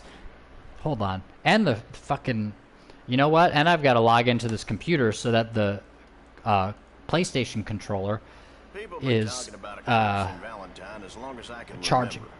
Some reckon this was Indian land once, but Fuck. I ain't sure. You ain't sure. I ain't sure. Your mom's ain't sure. Okay. fuck, red. Shit. You know what? I don't even know, dude. Hold on. We're gonna solve this situation. Okay, this situation is The solved. smell of sheep shit in this town never goes away. Fuck, dude. Is that... This thing is, like, hard to plug stuff into. Hold on. Here we go. Did that work? Yes, that fucking... That did work. Okay. Great. Now, finally, we have everything set up. Tourists from the auction yard leaving the hotel again this morning. Guess his wife kicked him out again. Okay, wait. Tobacco, liquor, dry goods, fresh food, canned food. Oh, dry goods is not food. Okay. Well, okay. So is there horse food in food though, or do I have to go to a special menu? Oh, and then wait. This is a great menu system though. Like, well, I don't know if it's actually it's not the easiest menu system to use, Can't go wrong. but quite aesthetically advanced.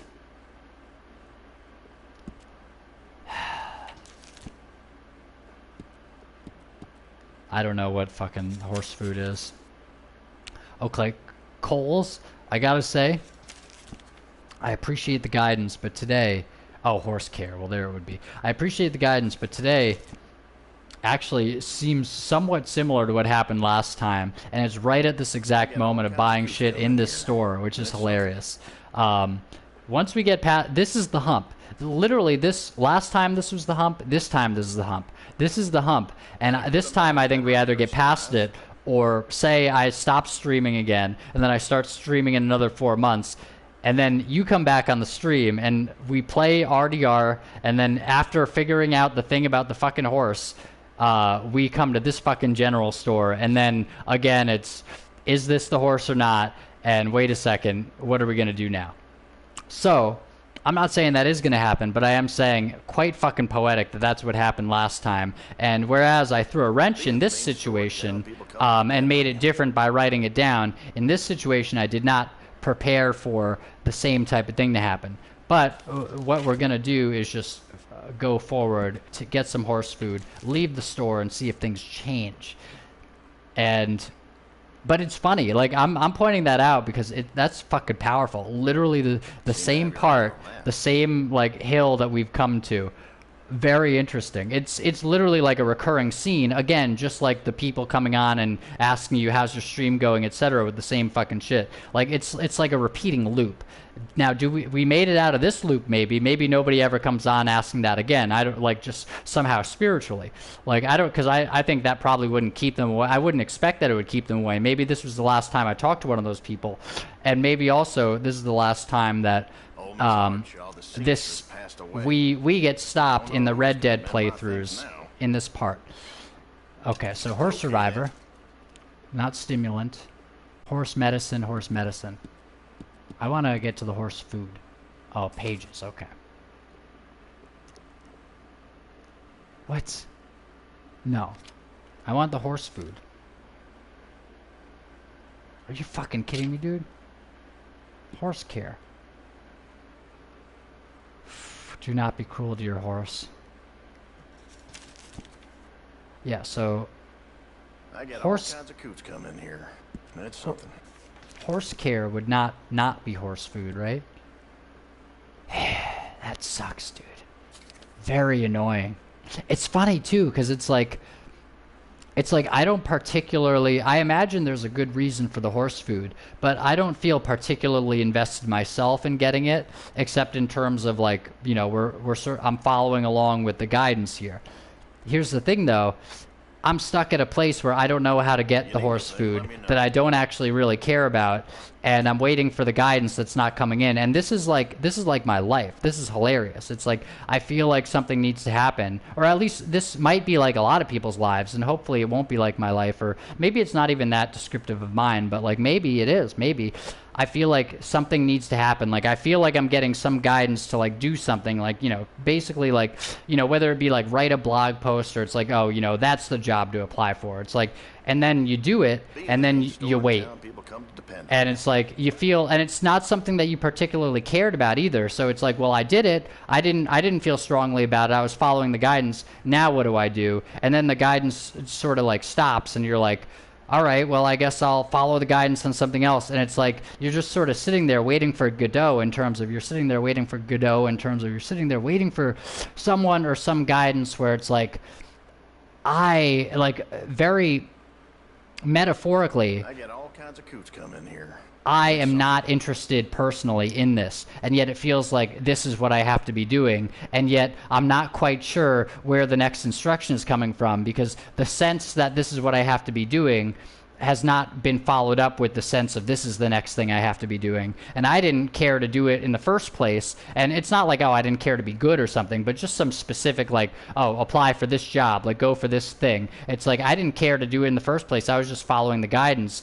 And now it's sort of leaving me like, all right, like, what are you doing? But here's the thing. It's not just it leaves me at a place where I could do the next thing. It leaves me at a place where I'm stuck and I don't know what to do. And I'm like, well, the guidance told me to do it, but I don't really know what to do. And it's like, well, then, Matt, what do? You fucking figure it out. So how do I figure it out? Let's fucking look where to get horse food in Red Dead Redemption. All right, Red Dead Valentine's been a rough kind of town, as long as I can remember.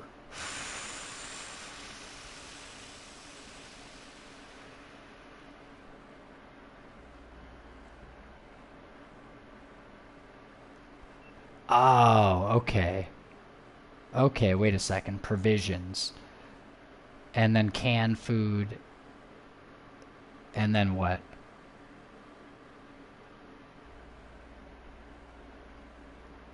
Walked by the hotel last night. Lordy, what a racket was coming out of them rooms. Okay, canned food, horse food. Okay. So here's the thing. Now it's like, well, Matt, you made it sound like it was such an impossible situation or an impasse. Maybe it wasn't impossible. Maybe it was just that you had to go look at how to do that, and you were given the instruction to do it, and then you didn't do it. And so the way to get out of this loop, as I sort of started talking about this with, or I was talking earlier, the way to get out of this sort of loop, this recurring situation, is to fucking figure out how to do it and just do it, even if you don't feel particularly invested in it, and then the next thing maybe will happen. Similar to like Nisargadatta or Yogananda or Papaji or whoever it is walking down the road. Whomever it is, actually, because it is whom. Okay, now let's go to the fucking horse thing.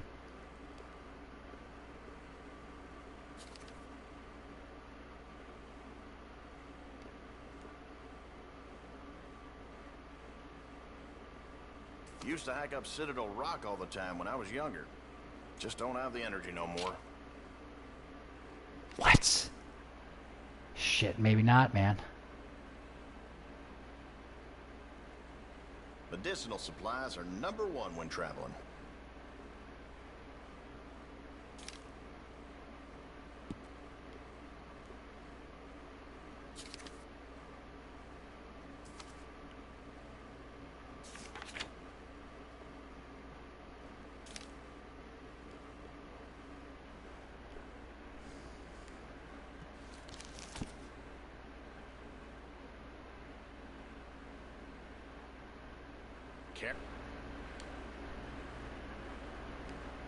Cards in this town, some real cheaters around here. Can I get you anything else? Look around.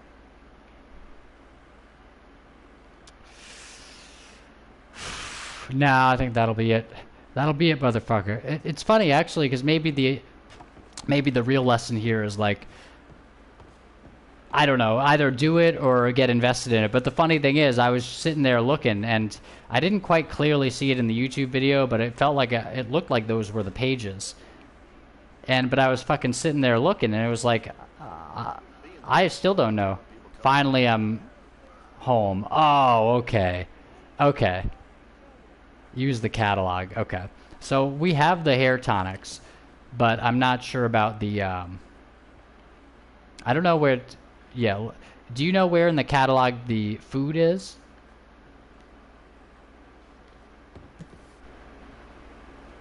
And I've got like 20 minutes. Because then I have to listen to the CD. It looked like it was supposed to be provisions. One would think it would be horse care. But I gotta tell you, I didn't find it anywhere.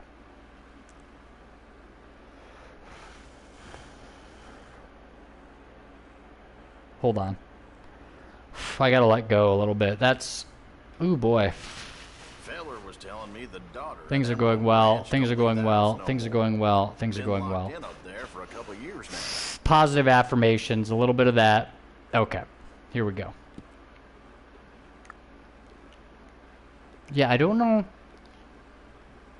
Did you solve your horse issue?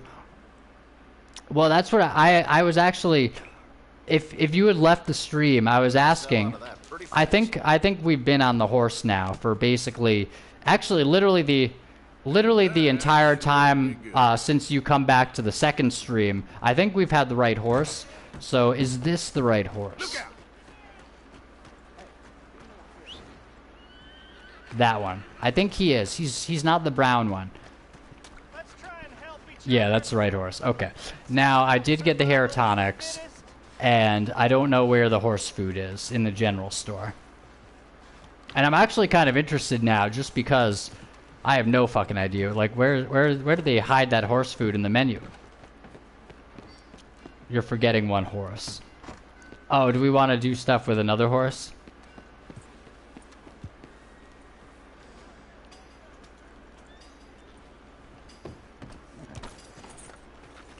We do have the other... I guess we might have another horse in the stable.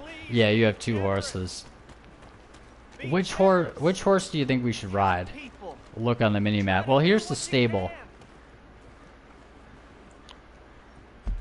Oh, it's literally here? Wait a second. Not the main map. Oh, okay.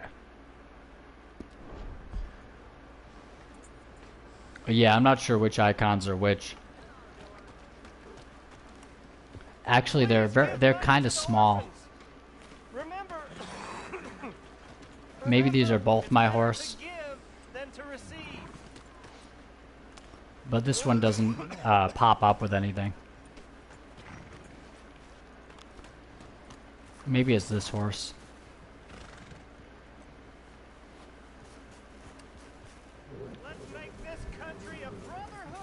Yeah, both of them are following me, so... Like, he's followed me multiple times now. Temporary horse is the one without the saddle. Okay. What is temporary for what? Is that like part of a mission?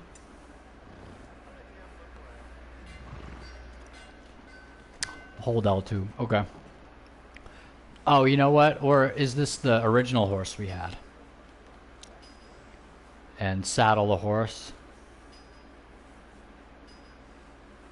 Not giving me much, actually. It's the one I showed you how to get. That's the one, right? This one? Oh, or was this... Okay. Compendium updated. Dutch Wormblood. Study and track animals through binoculars by holding R1 while looking at them. I showed you how to get both horses. Oh, yeah, well, in that case, I didn't even remember this horse. Obviously, this horse is pretty memorable. Which horse do you want to ride? Yeah, we'll go with Bodisha. But that is a cool horse. This way. Come on. We'll take him for a little walk.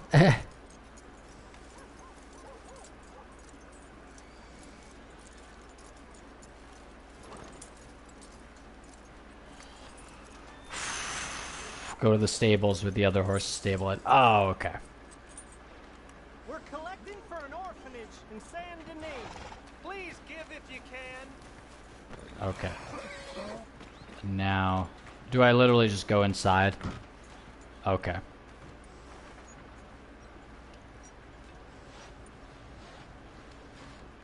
Hello. How's that horse doing? We've got room Good. Yeah. Oh, sell? No. I almost sold him. Stable, okay. If you want to check gender, press R3. Oh, okay.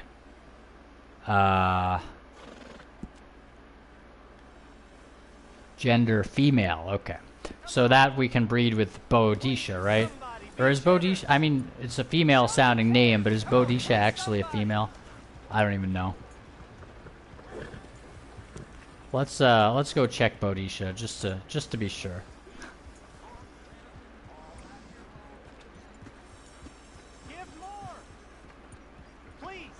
I got a name for the horse.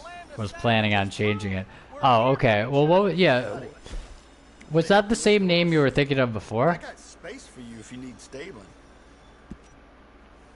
Athena. Okay, that's a cool name. Okay. For Dutch Wormwood, Athena. Tribute to my first horse. Okay. Athena, that's a good name. Oh.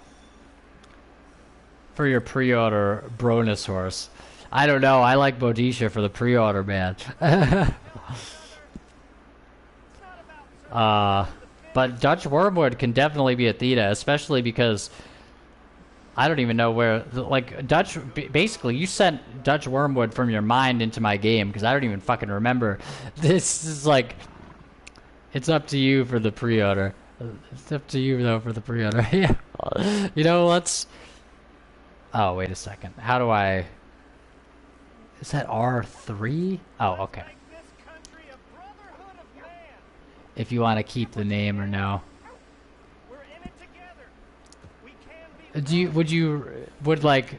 Would calling this horse Athena not matter? Because if that's the case, then fine. Yeah, I think Boadicea is who we want here. Or who I want, anyway. I don't even know how to rename these horses, actually.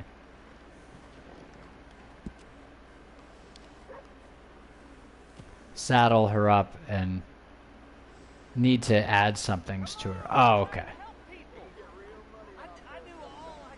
Man, that guy is very irritating. Okay.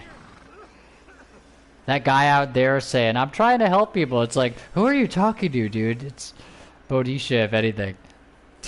He might be talking to Boadicea. Oh, yeah, no, we're definitely riding Boadicea. Okay. Saddle her up. Oh, okay. Oh, you can only saddle up one horse at a time. Okay. Let's go. Upgrade. Equipment. And that would have food?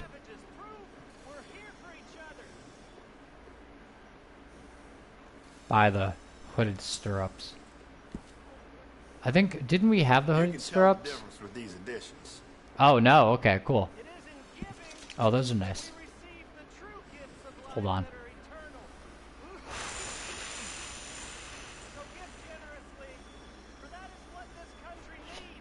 That gives, oh, minus 50% horse core drain rate. Oh, that's good. Okay.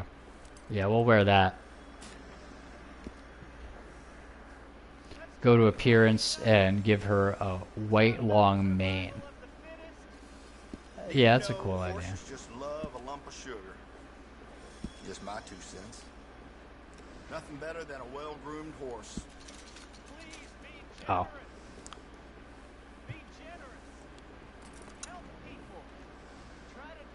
Tail is your choice. Oh, I think Boadicia's fine. Tail-wise, anyway.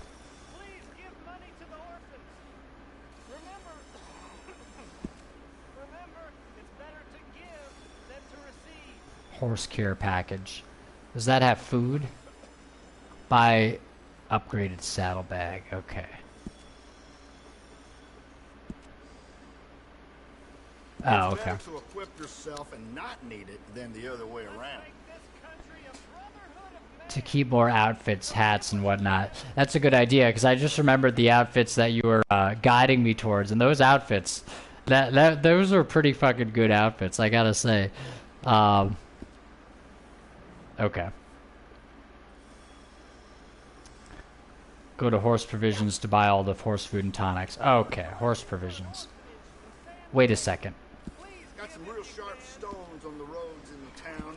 Can do some serious damage to a horse's hooves. Where horse provisions actually? Because I didn't see food at the general store for horses, and I was actually wondering about that. Is that at the general store or is that here? Back. Okay. Horses are friendlier than people. Oh, okay.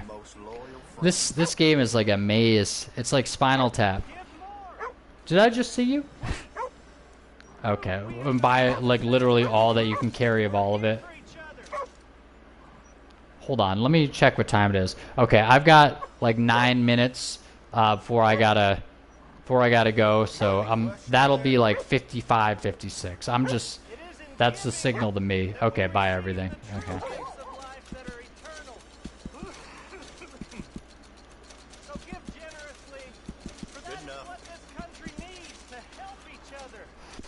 Okay. I'm gonna have you sleep. Okay.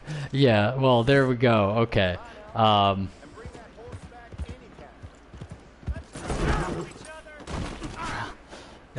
Probably gonna sleep well after that. Okay. We set up a camp somewhere. Oh, shit. Oh, yeah, hopefully Bodhisha's not gonna die. Out of the damn way. You man.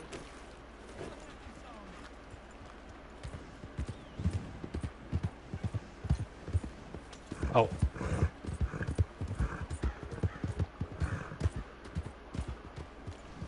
Yeah, so where do we set up a camp? Or, oh, hotel. Oh, that's a good idea, actually. We have a lot of money. Oh, what is this? Mr. Bear's first winter. You know what? I'm going to saddle the horse before we go to the hotel. Yeah, bath by a hotel. Okay. That's a good idea. We'll fucking saddle the horse. Or, no, stable the horse. Ain't you got other things to do than bother me? Nope. Hello. How's that horse doing? We've got room in the stable if you need it. Yeah, that's what I need. Oh.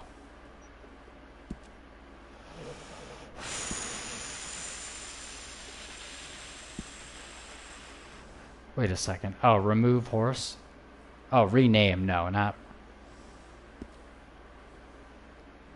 Stable, okay. Okay. Don't you worry about it.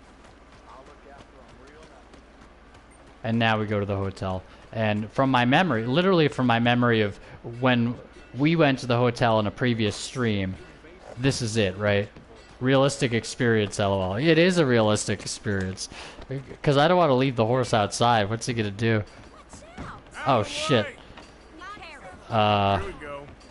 Okay, go. Please. Great. Now the horse rests. Okay. Welcome back. Yeah, I mean, I wouldn't anticipate the game, like, kills the horse at night, but I'd feel weird about it. Okay, and then we want to do a bath. And wait a second. What time is it? Oh, yeah, okay. I just want to make sure. I got someone warming it up for you already. Just head down the corridor there. Yep, and this was the bath. For my first playthrough, I always hitch my horse. Okay. And then later on, you just don't even worry about that. I understand that. After a certain point, playing a game realistically, it's like... So I add this step every time I do something, like... That's a commitment. Okay.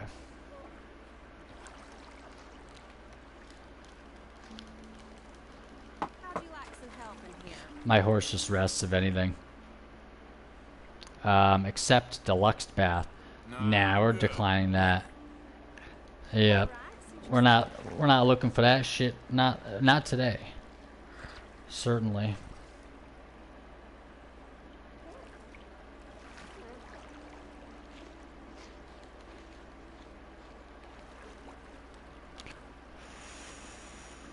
Okay.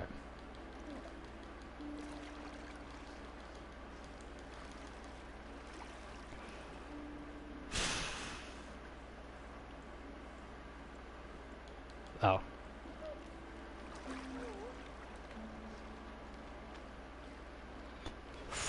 Okay. Yeah, sorry. I'm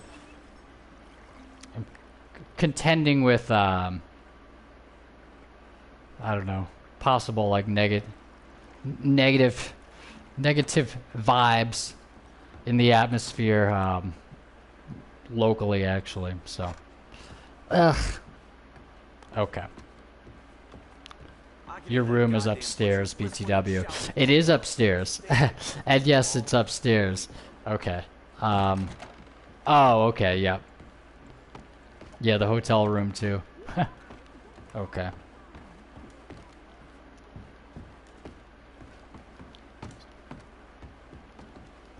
Yeah, this is kind of cool. This feels actually like sort of like a horror movie. You don't know what's gonna happen. Which one was it? Is that it? Nope.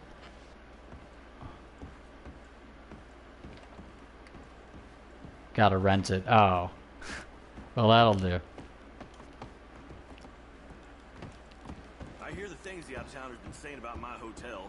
No, I do not have gold hidden under this establishment. And yet. Got any rooms? Room's all yours. Head on up.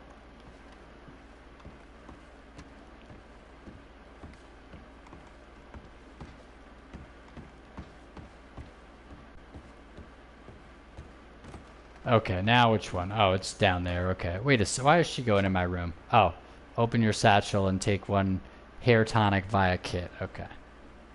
What's in the satchel? It's full of money. That'll be the day. I love No Country for Old Men. No Country for Old Men's great.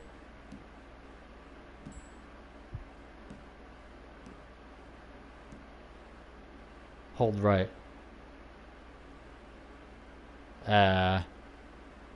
Hold right. Oh. Yeah, wait a second. Via kit. Oh, no. Yeah, look. I don't have it. But I thought I got that frickin' hair tonic. Oh, you know what? Maybe it's on the horse. Is that possible? On the D-pad. What? Oh. Oh, okay. Hold on. Okay, yeah, sorry. Man, I can't wait to fucking live on my own. Kit, yep, okay. And then recent provisions, tonics, kit, okay. Got the kit and caboodle, hair tonic, take a hair tonic. We got it. Alright. And now we... Oh, what? This is my room? Really? This doesn't look fucking made. You bastards. Okay. Good. What do we got? We're looking good. We do look like Channing Tatum. I gotta say, this guy has a fucking Channing Tatum look.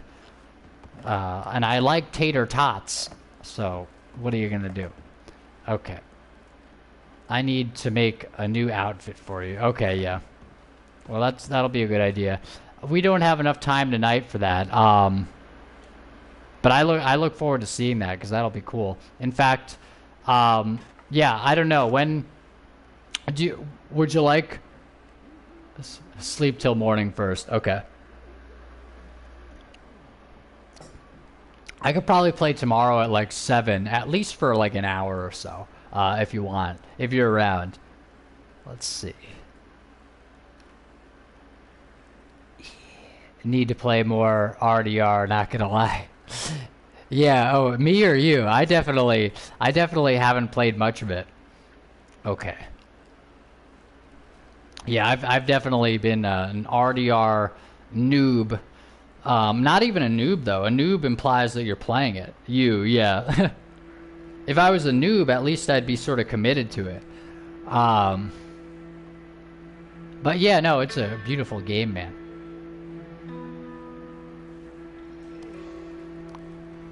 Okay. Okay.